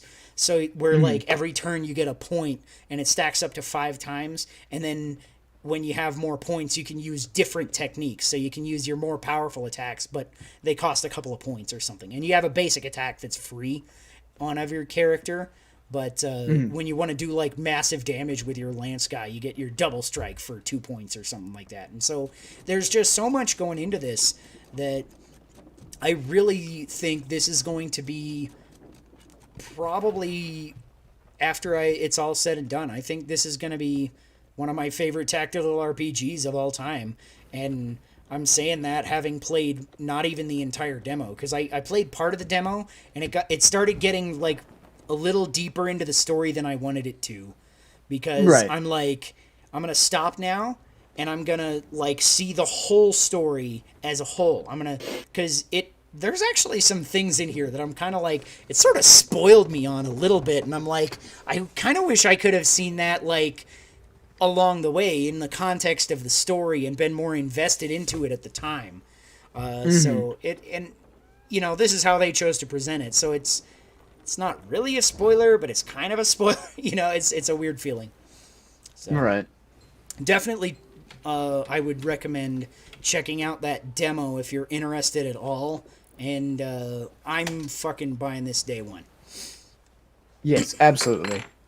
Honestly, like, this might be an odd thing to point out, but my favorite thing that I'm looking forward to the most, just in terms of the combat, is the your ability to have follow-up hits if you knock one person into another. Yeah, that's really cool because that's that pincer attack I was kind of talking about. If you get two guys on one side, then you attack him, then your Oh, other that. guy gets a free attack, and that's so cool. I like that. And that can really be like exploited Megalodon. if you're really kind of smart about your tactics. Because I put like a strong guy on the side of one guy, and then I put my rogue on the other side, and or I forget what the class is called, but it's like a rogue. They can go invisible and stealth and stuff, and one of their abilities is they can use two actions in a turn, and so I'm like doing like minimal damage with the rogue's attack, but then the big fighter behind this guy gets an attack. And then she attacks again, and then he gets another attack, and it's like, oh my god, it's so cool. And there's so much potential for like deep strategic gameplay, I think. So I'm Yeah. totally digging this. All right. And we're going to get into today's beer of the week, which is Shake. Probably can't see hardly any of this label on the camera there. It's going to be not good. But this is from Boulder Beer Company. This is a popular beer out here. It is a dark chocolate porter. So I've had this one before. Chris is into the stouts and porters, and he had to leave us on a kind of a family business, so I'm just going to have one extra one for Chris. So, Chris, if you're out there, I'm drinking for you. Mm-hmm. So, good old Chris. We miss him. Yep.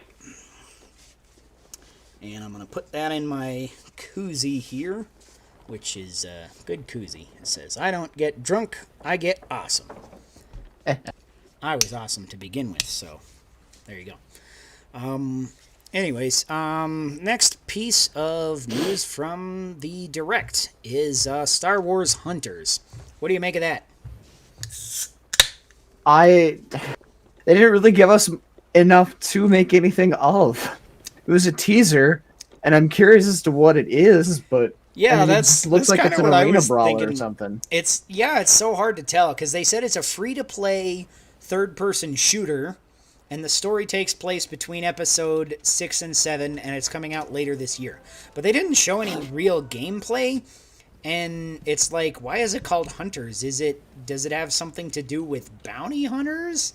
Like when they first Probably. said like Hunters, I was thinking, oh my god, they're like bringing back the old Boba Fett game from the GameCube. That's fucking great.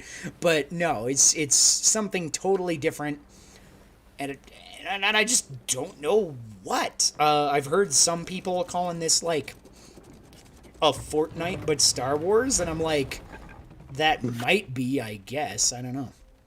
Hmm. So That was no idea what to make out of this. Knockout City. This is probably one of the weirder trailers of the Direct, but once they got to the gameplay, I thought it looked interesting. It's like a kind of a fun, wacky, like 4v4 kind of strange multiplayer game with it, and it's like a dodgeball game basically, where you're playing dodgeball, and there's different modes where apparently like your teammates actually have to become the ball, and then you can throw your teammates at the other guys, but if you throw them like off a cliff or something, you could kill your teammates. And so I'm like, actually this seems like just deep enough to be like interesting gameplay wise. There's actually a big breakdown of the gameplay and stuff on Nintendo Life that I checked out. So go over to there on YouTube if you're interested in this, or if you just didn't know what to make of it, because the trailer was fucking weird. But I think beyond the weird marketing, there might be a good game behind it, because it looks kind of fun. With all the gameplay that I've seen now, I'm like, this actually might be a pretty solid game, but I don't think the trailer was very good. Yeah, it almost felt like a fuck, I can't remember the name of the publisher, but the guys who like their whole shtick is, you know, counter media advertising. The like, we're different, we're edgy and cool, and who are they? I they help with Fall Guys, which is what you know really surprised me. Devolver Digital, Oh, Devolver, right? Yeah. like their Devolver's advertising methods annoy me. Hmm. 'Cause, like I don't know. I don't know. I I fu- haven't like paid active attention to Devolver, but sometimes I'm just like I don't get it, and sometimes I think they're actually pretty clever and funny.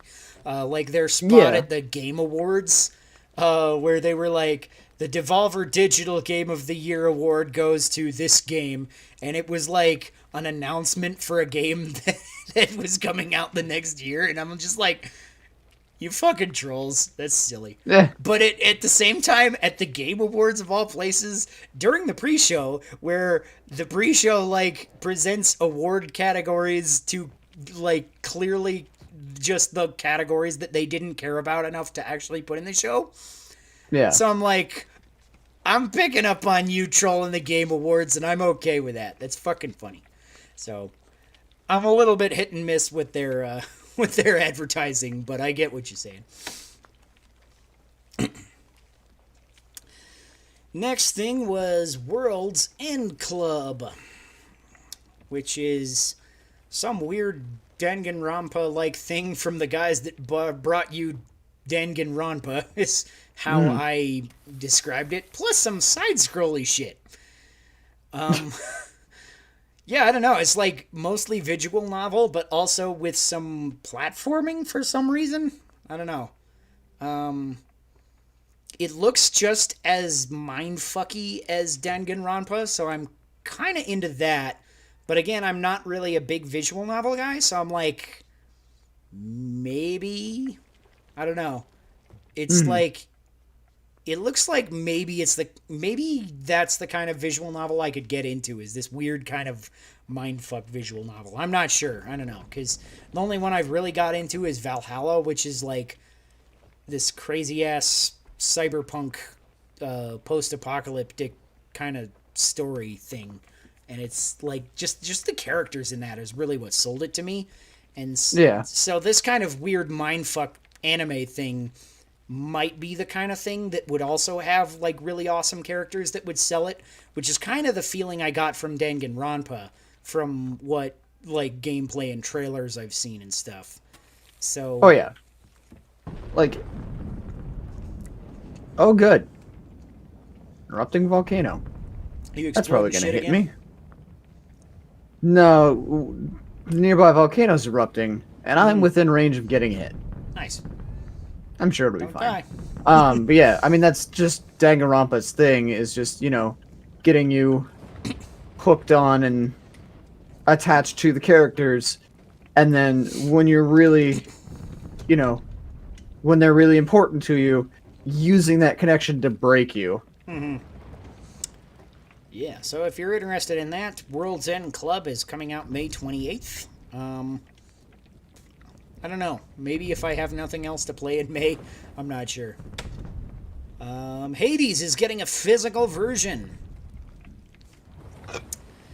This upset me more than anything because I bought the digital version like 2 weeks ago. Oh, that would kind of kill it. I haven't bought it yet, so I'm like, I kind of would like to maybe do the physical version.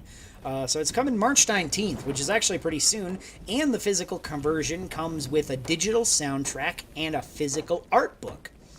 So I'm like, that's actually pretty cool, because like I've heard some of the music from this game, and it's fucking great.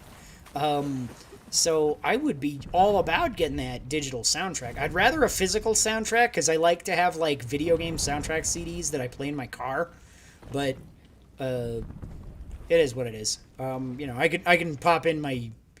I have a Bluetooth like speaker that I keep in my car to listen to podcasts on and shit. So I could do that sometimes too. But yeah, it's cool that it comes with a soundtrack at all anyway. And the art book looks really cool too, because the art is, one of the high points of the game as well.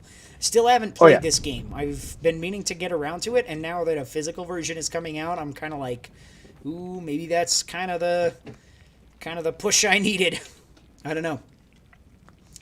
So I might Yeah, check depending this on the out. price, I might get it again. Yeah. Because it's a really good game, and it's like, it's one of those games I could see myself getting twice, Hmm. like Cadence of Hyrule and Shovel Yeah. Knight, like one of those phenomenal indie games. Like it deserved its Game of the Year nomination for sure. Yeah. Very highly recommended, and it is anime as fuck, and I love it. Nice.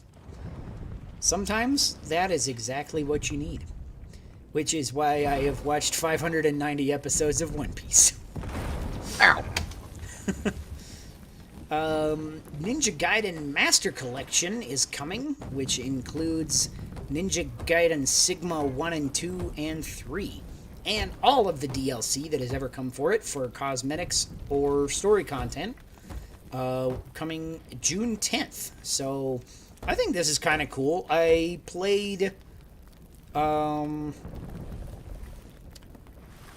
the first one of these on, I want to say it was on original Xbox when they first came out, and I remember it was like just absurdly difficult, and like in a way that was kind of fun, and but not like, I don't know. It was like if it had a couple of better systems to make it more fair, I think maybe it would have been a little more fun. Because it wasn't like.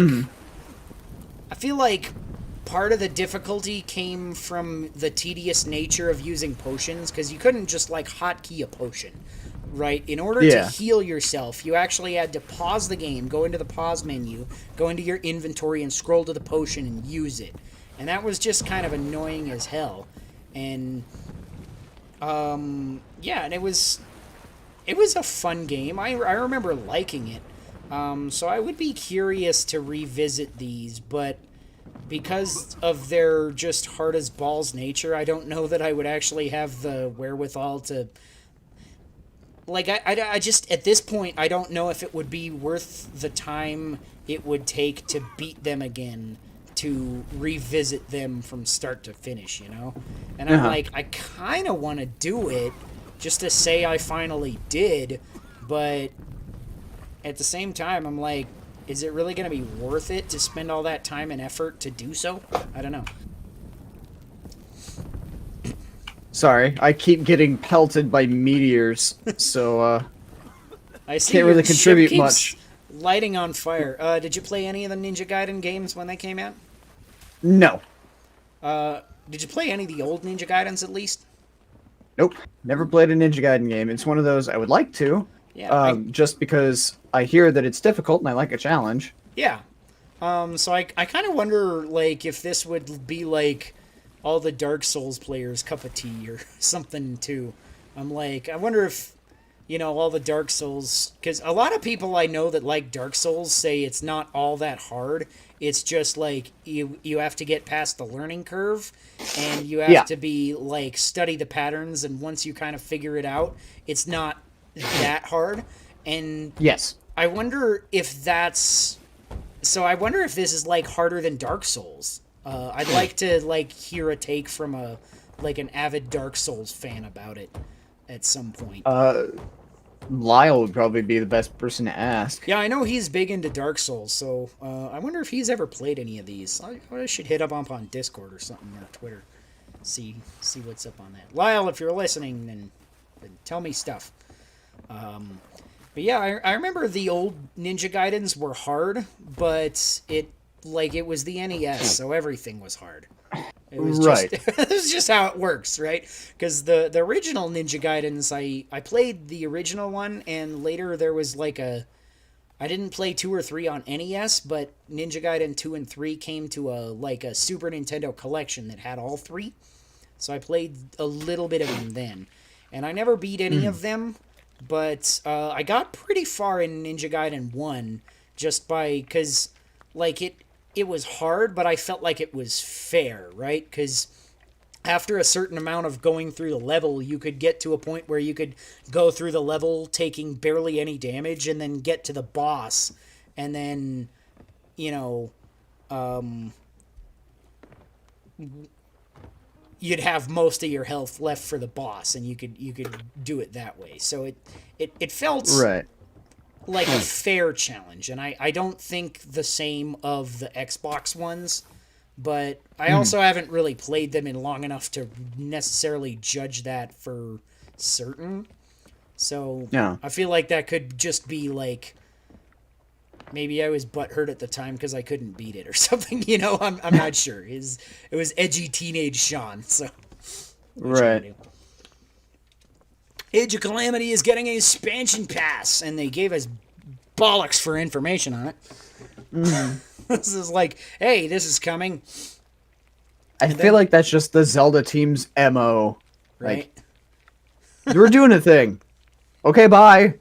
Yeah, because the trailer was super short. It wasn't even really a trailer. It was like a PowerPoint presentation, right? It had like a very slightly animated splash screen of all of the champions and Link and their cool epic poses, and then Pura and Robbie came into it, which I feel like that kind of implies that Pura and Robbie are going to be two of the playable characters, which I feel like if you played the game that was like and you thought, hey, they're gonna do it DLC for this later, I feel like they're the obvious choices to put as DLC characters. Yeah. So Well, I think they put out like a list of the stuff that's going to be in the DLC. they did, but it was Um, still fairly vague because it didn't say what characters. It says that basically Well, yeah. for $19.99, there's 2 waves of DLC. You get a pre-order bonus if you pre-order before May something something. And then the first DLC I think comes out in June, and the second one in November. And they said like it has expanded roster and additional challenge levels and stuff like that. So I'm like, okay, this is cool. This is pretty much what you expect from a Warriors DLC: is more characters and more levels. So right. nothing, beyond the standard. But I kind of wish they had like given us a little gameplay demo of, or told us who the characters are. I'm like, because it's got to be Pura and Robbie, but I'm just like so curious as to Right. how the fuck they'll fight, right? I'm just like, sell me on this. Like, Lots this of seems like the technology. easiest thing to sell to me. I'm the biggest Zelda fanboy in the fucking world. But Right. they didn't sell me on it. They're just like, this is a thing. And I'm like, cool, what's you got? And they're like, stuff. And I'm like, all right. I'll I drink to that, approve, I guess. but also share, please. This is actually a different version of this beer than I've had, I think, because normally Shake is a chocolate porter, and this one I noticed it says dark chocolate porter, and it really does have more of a kind of an earthy dark chocolate feel to it, and the malt is a lot more robust than the regular Shake. So I think this is a different version of the more or less the same beer, but with dark chocolate, and you definitely get a lot more maltiness from it because the regular Shake is a lot more of a sweet stout. This has its sweetness, but it's I wouldn't call it a sweet stout overall. It's definitely more earthy, more. Yeah. So this is actually a really good beer. I'm actually enjoying this more than I thought I would because the regular Shake I like it fine, but it's maybe a little too sweet for my sensibilities, and I'm like, it's a decent beer, but it's a little bit of a one note like, hey, it tastes like chocolate kind of beer, and this At least one it doesn't actually taste has, like dirt. yeah, this one kind of has more complexity to it, so I am digging that. So I don't think I rated my Mountain Monster Mule either, so I'm gonna rate the Mountain Monster Mule at a 13. That's a decent cocktail, and this porter I'm gonna actually put at a I'm gonna go a 14. Okay. That's a pretty solid fucking porter. Not terrible. Yeah. All right. Bravely Default 2 got a trailer. I didn't pay much attention because we know basically everything about Bravely Default 2 at this point, and it's got its final demo has been out for like 2 months now. So, did you walk away from this Bravely Default 2 trailer thinking anything more than you thought going in? No. I wasn't I wasn't gonna buy it before, and I'm still not gonna buy it. Right? I don't Like, know. I may buy it if I come across it pre-owned or something, Right. but I like I'm not buying it day Octopath one. enough that I'm curious about it. Because it's like, obviously, there's kind of a lot of similar inspiration between Octopath and the Bravely Default series. But Uh-huh. also, the I could just first play Octopath. demo, right? Yeah, that's one thing, is I have Octopath. I could play that. But the first demo I really just didn't like that much. I don't like the art style nearly as well as I like the pixelated style of Yeah. Octopath. Like the chibi art style and the way it works on Switch. Like, I just can't take it seriously. It looks too fucking goofy, right? Hmm. And I'm just like, in this kind of a deep, serious RPG, if I can't take it seriously, it's kind of an issue, I feel like.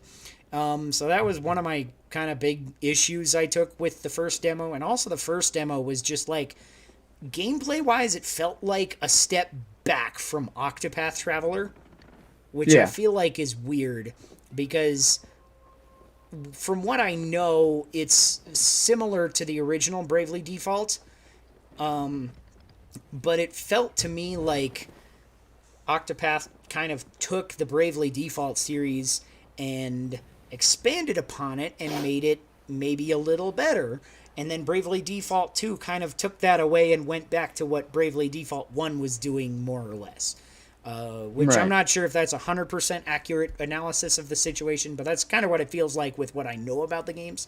I haven't played Bravely Default 1 or Bravely 2nd, but it seems like they made the system better in Octopath, and then they went right back to the, way they were doing things before in Bravely Default 2. So Right. it's kind of my take on that. So I kind of want to play the final trailer just to see how it is. Because they said at least they made it easier. Because that was another problem with the Bravely Default 2 trailer, or the first demo, is they kind of shoved you right into the middle of the story again. But it was kind of a side story in the demo, which I thought was a kind of a cool way to do it. But it was also just hard as balls, and everything like kicked my ass. And I'm just like, I don't want to grind for 2 hours for a fucking demo, Right. right? So I'm like, I just I'm didn't feel like it was worth my time to even bother going through very much anymore after I got to a certain point of just like, I felt the battle system was like tedious. So yeah. apparently they took some of the comments from people to heart when they made the second demo. So I'm curious. I've got the final demo downloaded and I've been thinking about playing it for months, but I still haven't kind of worked up the courage to do so. So Yeah. Ghosts and Goblins got a trailer?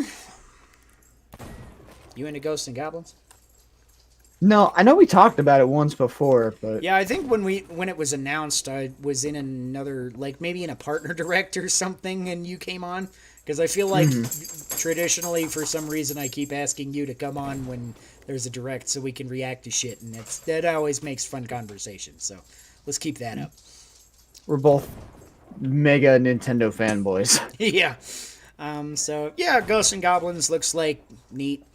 I'm not that big into that particular style of game. It looks fine.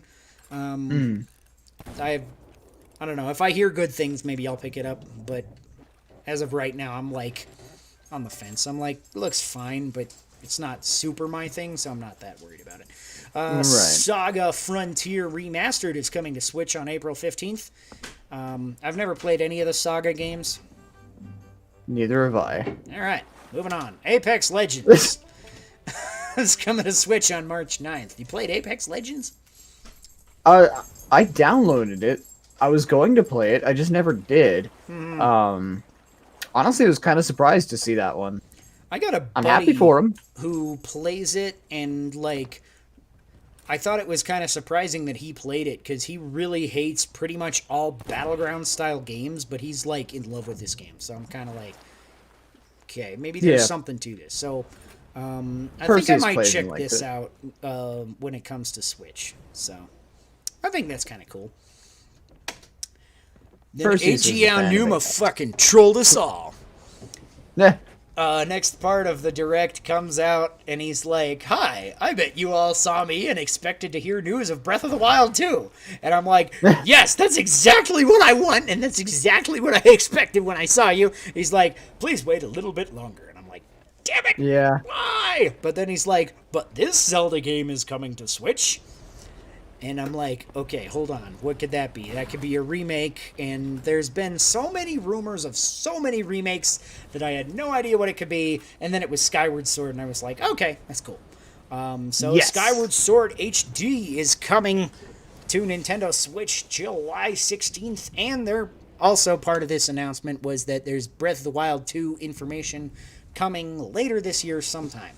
So I'm super excited about that, and I'm semi excited about Skyward Sword. Actually, I've been kind of like considering playing Skyward Sword again anyway, but with all the rumors, I've been like, maybe I'll put it off and see if they make a Switch port. So apparently, waiting was a good idea because now I get to play a better version of it. Apparently, so I'm Say your patience has been rewarded. yeah. So I am kind of And, excited to play it again because it's definitely not a bad game. It's in what I consider to be the bottom tier of Zelda games, but I know that's very subjective, and I know there's a lot of people who really fucking love this game and put it in their top Yeah. 5 or even a lot of people. This is just their favorite Zelda game. So Yeah. Lyle and I both have this at least in our top 5. So we busted a virtual nut on Twitter when this got announced. yeah. So I'm excited to play it again. Like I said, I think it's interesting because one of the things that I kept saying that I was like adamant about that is my poorly aged tweet of the day. A couple of days before the direct, is I said, if they remake Skyward Sword, they will never make it without motion controls. And what did they fucking do? They made it, and it has a motion control option. You can change it to button-only controls. And I was like, I am just astounded that they'd ever do this. Because, like, I kept thinking, like, before, like, they announced it, I thought of the right stick as potentially a way to swing the sword, and a lot of other people started to mention that.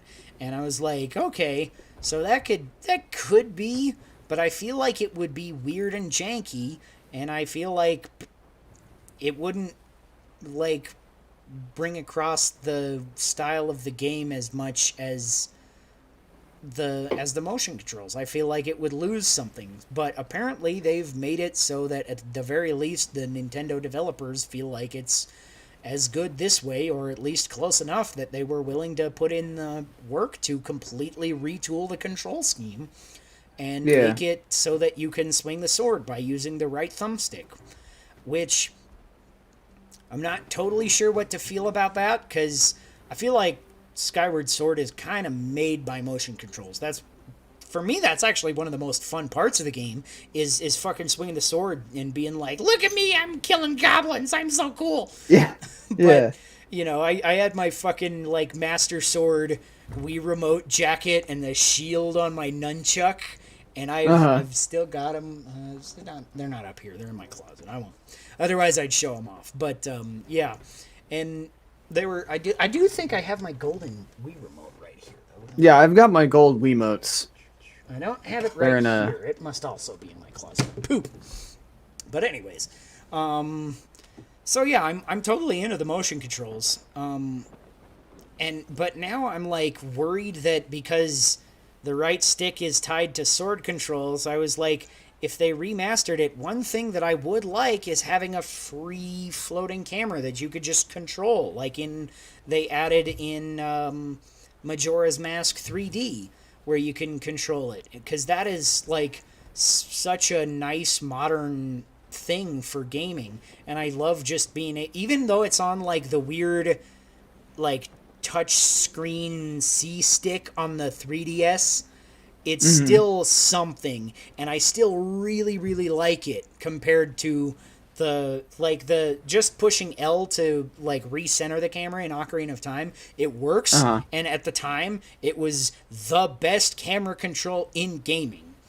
But Yeah. nowadays I'm just like, I kind of want my extra thumbstick. That's like standard now, right?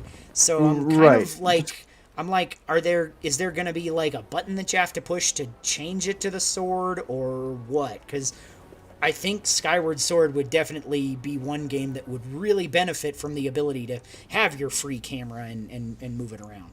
Right. With it being a bigger and more open game, camera control is kind of important. And Mm-hmm. then that's the one like sticking point for me for like I don't know if I'm going to do button mode. Like it's nice, but I think I would rather have control of the camera Mm-hmm. and just stick with motion controls. Plus, Yeah. the Joy-Cons are 10 bajillion times better than uh than the Wii remotes Mm-hmm. in every way, shape, and form. Yeah. So the motion controls in this won't be nearly as bad. Yeah, and some of those I think will be actually pretty cool too, because you can actually like pull back your bowstring with the motion controls and stuff like that, which is something I thought was really fun in the Switch port of Skyrim, was using the motion controls for the bow and for the sword and shield and stuff like that, and it's really going to be reminiscent of that for me, I think.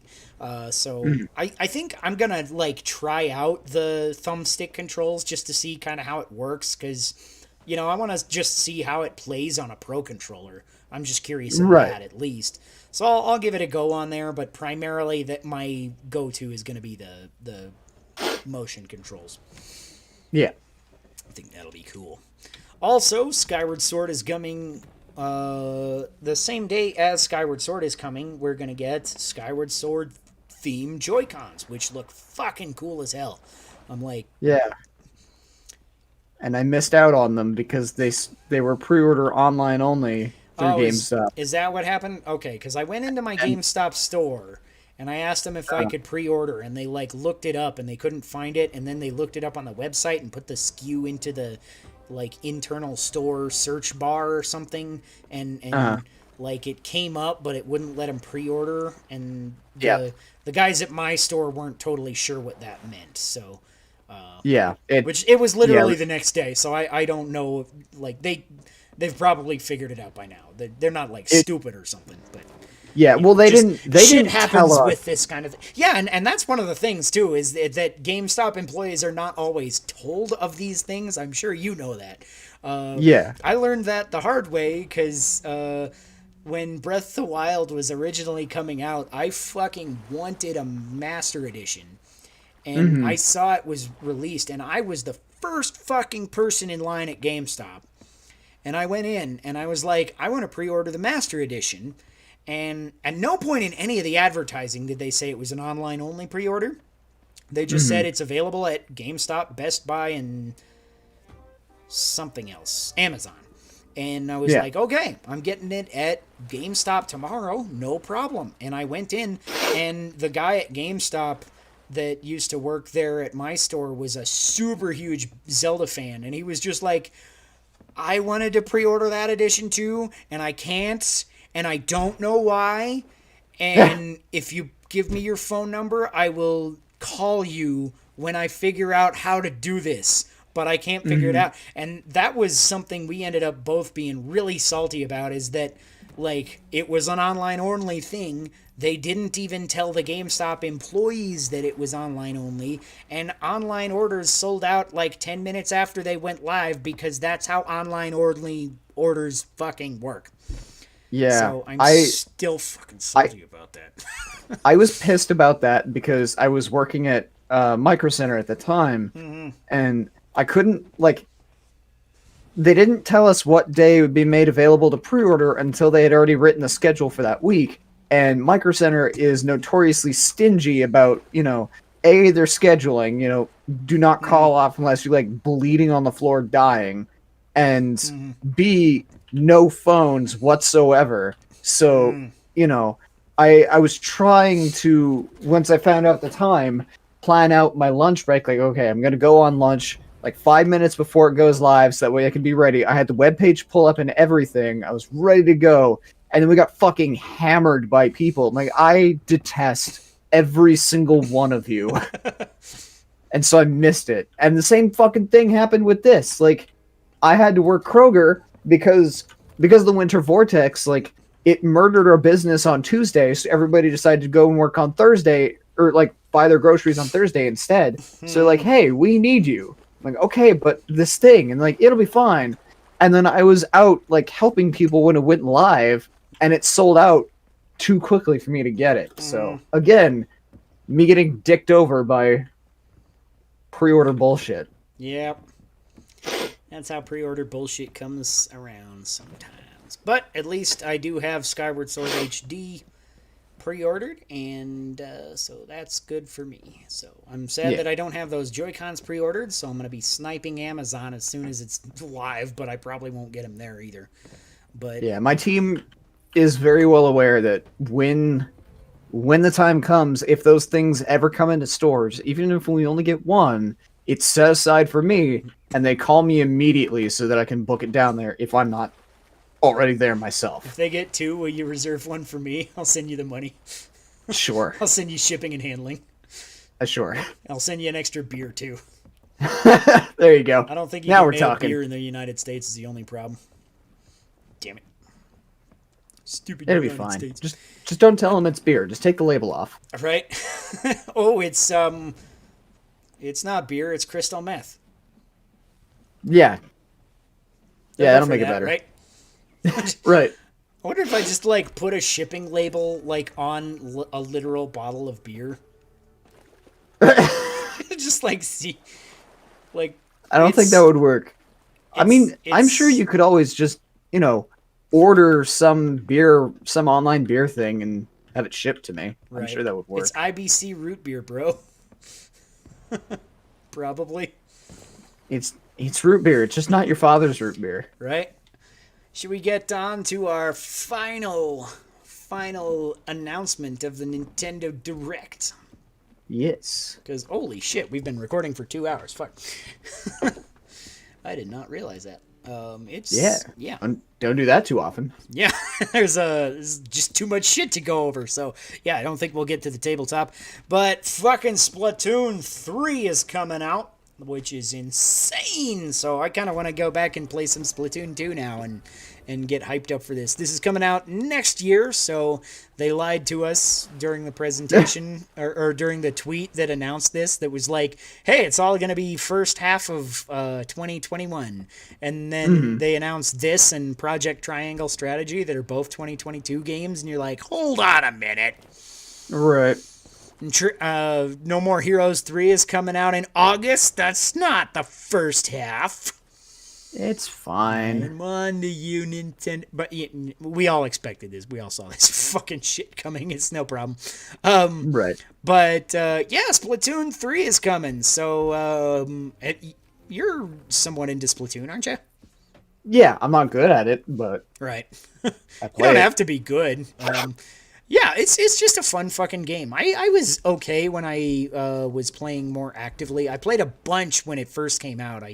And I got back into it when Octo Expansion came out, because Octo Expansion got me kind of like back into the thing. Because at first when I played it, I kind of wanted to get into the lore and stuff, but the single player missions in the base game of Splatoon 2 were just so fucking boring. I couldn't get into it.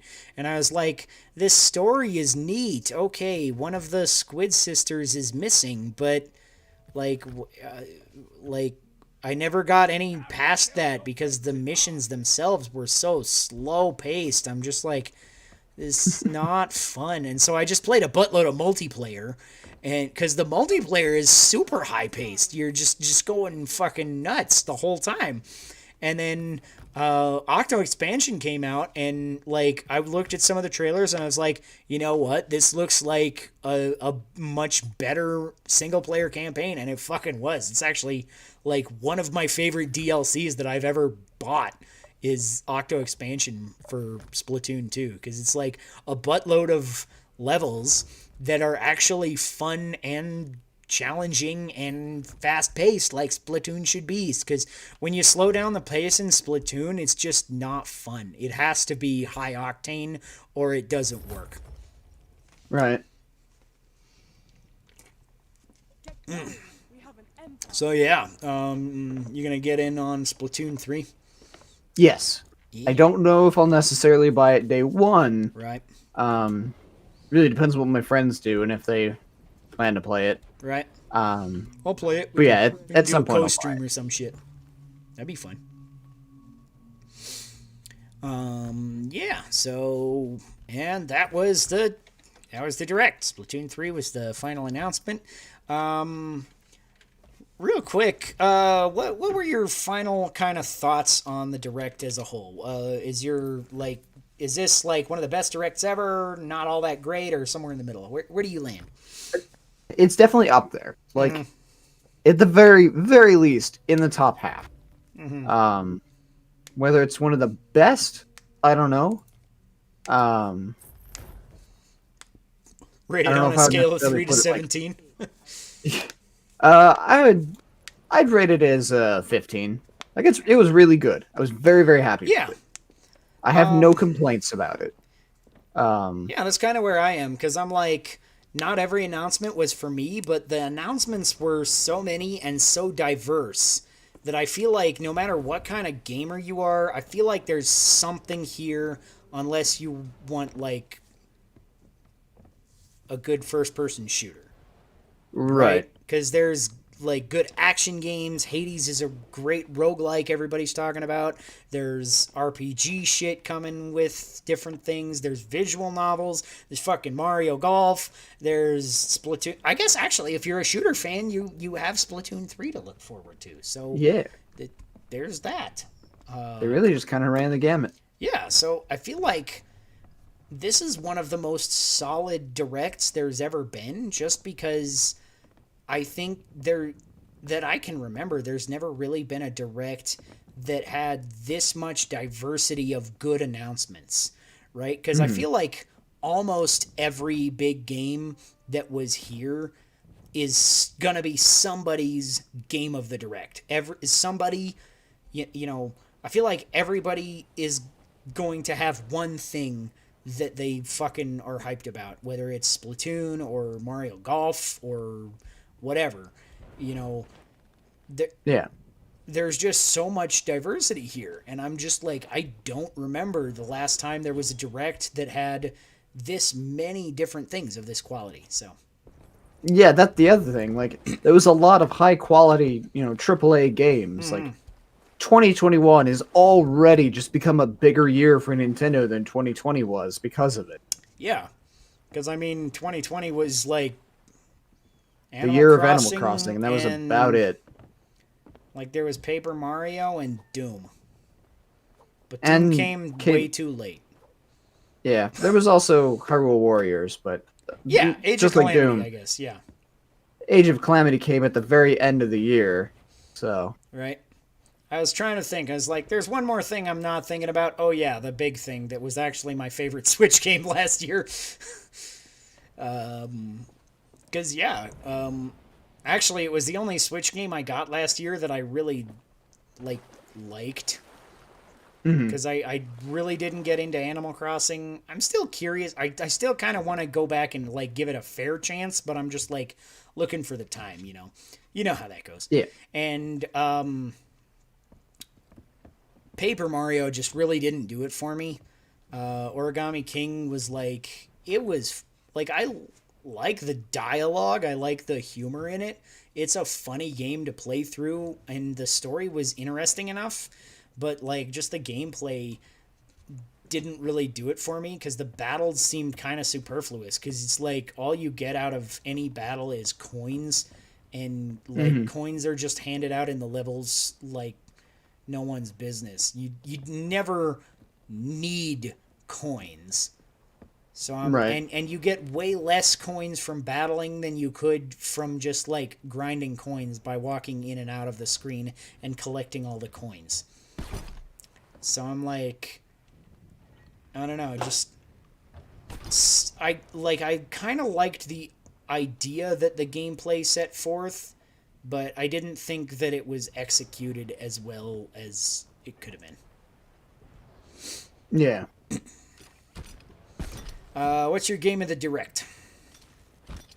For me, it would either be the Octopath, like, successor or Skyward Sword HD. Either one of those two. Yeah. For me, it's funny because, like, right after the direct aired, I was like, my game of the direct is No More Heroes 3 because I've been hyped about that, like, since they announced it. Like, I thought No More Heroes was just going to be a dead series before Travis Strikes Again, and then I was like, hey, Travis Strikes Again, this is kind of neat. I wonder if they're ever going to do anything else. And then No More Heroes 3, oh my god! And so I've just been slowly getting more and more hyped. But actually, after playing the demo, I really got to say, Triangle Strategy is really my game of the direct. And now that's like, because just after playing it and seeing all of the similarities to Octopath and stuff like that, I'm like, all right, I gotta go with this as my game of the direct now. So, and not to say that I'm not hyped for No More Heroes 3, but I feel like particularly this trailer out of all of them was just okay. I didn't think the No More Heroes 3 trailer was as good this time around, but it was super hyped just to get the release date, to know that, okay, we're finally actually getting this, because it was technically announced at the 2019 Game Awards. I remember they said it was coming in 2020, and then they had to give it a delay, obviously, because, you know, fucking pandemic and shit. But I didn't actually expect it to get that much of a delay, because August is still kind of far off. So, yeah. I'm not upset by it. I'm like, every time something gets delayed, I'm happy for it. Because I'm just like, I would rather have a delayed thing than, you know, have them rush out a pile of shit. And as a Zelda fan, I'm just, delays are normal. It's fine. Right. Just kind of used to it by now. Yeah, I'm just like, if I can wait fucking like 4 years after Twilight Princess was announced with like 5 different release dates in between, I can fucking wait through anything. So speaking of Zelda, when do you think we're going to get that information for Breath of the Wild 2? I think at E3.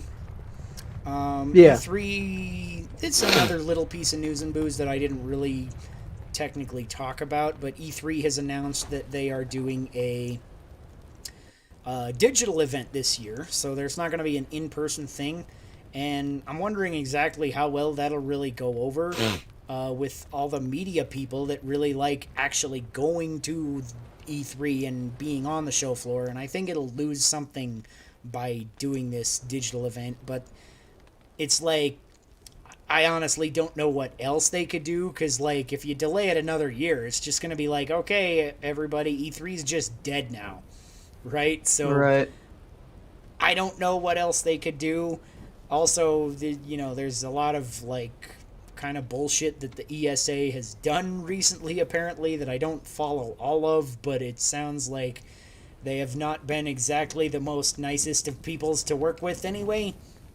Right. So, I'm not 100% sure what to make of it, but I'm like, because there's going to be some kind of E3, I gotta figure Nintendo has always been a big part of E3, and I don't feel like they would stop that this year. Probably. Yeah. So I think during E3 they're going to have another like big E3 Nintendo Direct, and I think that's when we're going to get our Breath of the Wild 2 news. I think we're going to get Breath of the Wild 2 and whatever this year's Pokemon game is, which I hope beyond hope is a Gen 4 remake, but... Yeah, for Pokemon, I think we could see it revealed even before that, but I bet we'll get a big blowout of information at E3. I think because they said they're going to do something for Pokemon Day, which is coming up next week, next 2 weeks or something. So I think we'll get like a Pokemon Presents or something like that, which will probably be like, hey, here's Pokemon Snap's coming out in a month and a half. Check it out. And then whatever the remake is, and, you know, maybe some updates on some of their mobile games and shit.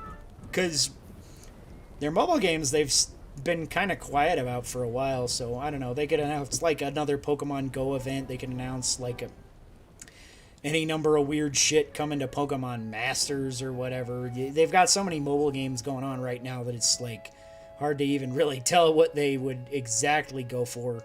But they could definitely talk about something there, and maybe talk about, Pokemon Sleep or something. Maybe. Does that still exist? I don't know. You know what? Actually, they might have what I forgotten. kind of want right now is a Pokemon Smile 2 or Mhm. DLC, because my kids have almost got all 150 Pokemon in Pokemon Smile, which I never thought in a million years. When I watched the trailer, I was like, this is the dumbest thing I've ever seen. And then my kids were just like, I want to play Pokemon Smile. I want to get Pokemon by brushing my teeth. I was like, all right. And now we just do it every night. It's like, okay, this is part of our Whatever bedtime works. ritual. It's fucking great. I'm like, okay, but now it's like one of my kids like caught Mewtwo and all 3 legendary birds in the last couple of weeks, and I'm Jeez. just like, what happens when he catches them all? Is there more Right. game? Are they gonna release You unlock updates? Johto. Right, but as far as we know, there's only the first 151. So I don't know.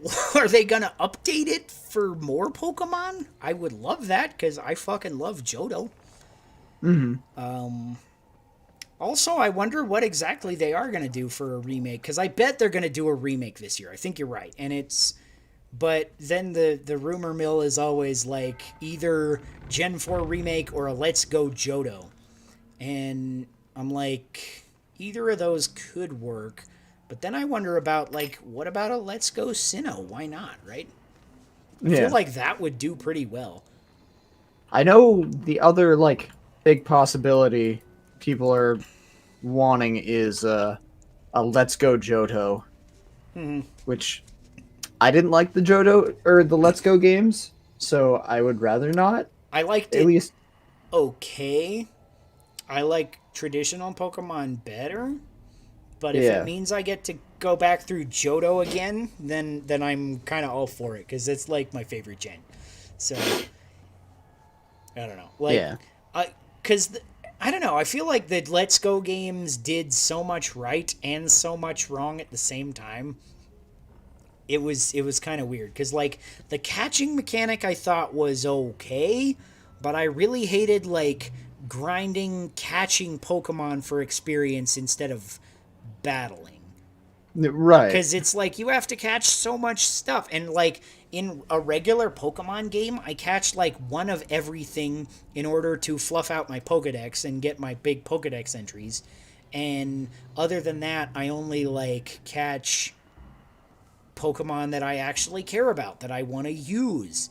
And I'm like, in the Let's Go, you just need to catch every single thing that you come across, whether or not it's total shit, whether or not it's a Right. Pokemon you care about, just to grind experience. And I think that's a lot less interesting than battling for experience.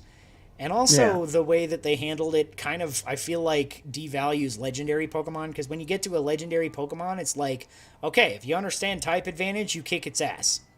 Right? Right. That's how that works. So the battle isn't really even anything. But then part of the strategy of battling and catching is that you can't just feint it. Right? And you have to leave it with a sliver of HP, and then maybe put it to sleep in order to catch it. Stuff like that. Get it a couple of status effects on there, and use your best balls. But in this, it's like you just grind down its HP by throwing a bunch of stone edges at it, because all 3 of them are flying, and then they're dead. And then you throw Pokeballs at it because it has a 0% run chance. So Right. there's no reason to use your good balls. You just throw trash balls at it until eventually, statistically, you catch it. And I'm just like, Right. it takes all the wind out of the sails of actually playing Pokemon in that Yeah. regard. I'm just like, I don't care that I have all 3 legendaries. That's not an achievement anymore. Right. So it's a weird love-hate relationship. I'm like, it was kind of nice not having to battle everything, but I don't think catching everything was a good substitute. Yeah. Because there's still that many Zubats in the fucking Mount Moon. You're not True. really changing. Anyways, I think we've kind of talked about a lot of shit. We're creeping up on 2.5 hours here. Holy shit. As always, my name is Sean Michael Patrick Thompson, or Spamoman. You can catch me on the Twitter at SpamoManoSpam, or at 2guysplayingzelda.com, or tgpzgaming.com. I got a new article in the works about Octopath Traveler. If you're interested, that will be up on the website soonish, hopefully. Depends on when I have time to actually write the rest of it. And, of course, I was joined by my good buddy Crow here. So, Crow, plug your shit. Yeah, you can find me at Twitter at Crowbird Cannon. I tweet stuff. I'm also, I think, technically still a writer for Two Guys Playing Zelda, even though I haven't put up an article in like a year. And then I do YouTube with my friends, our group channel, The Four Players. You just find us, on YouTube, The Four Players, and we do stuff. I haven't done anything in like 2 months because I've been very, very busy, but you'll start seeing some stuff go by soon. I'll also be streaming soon, so twitch.com or twitch.tv/CrowbirdCannon. Yeah. Look forward to that. So now the final segment of the podcast where we talk about inane bullshit until somebody says something really awkward. I'm just getting wasted in Sea of Thieves in grog, and while I can't taste it, I imagine it tastes better than the bullshit IPA that I had tonight. Probably. I mean, grog is not my favorite thing in the world, because why would you water down your rum? But it's drinkable. So I just cracked open a cream soda. that sounds much better than that beer. And now I have a bucket full of vomit.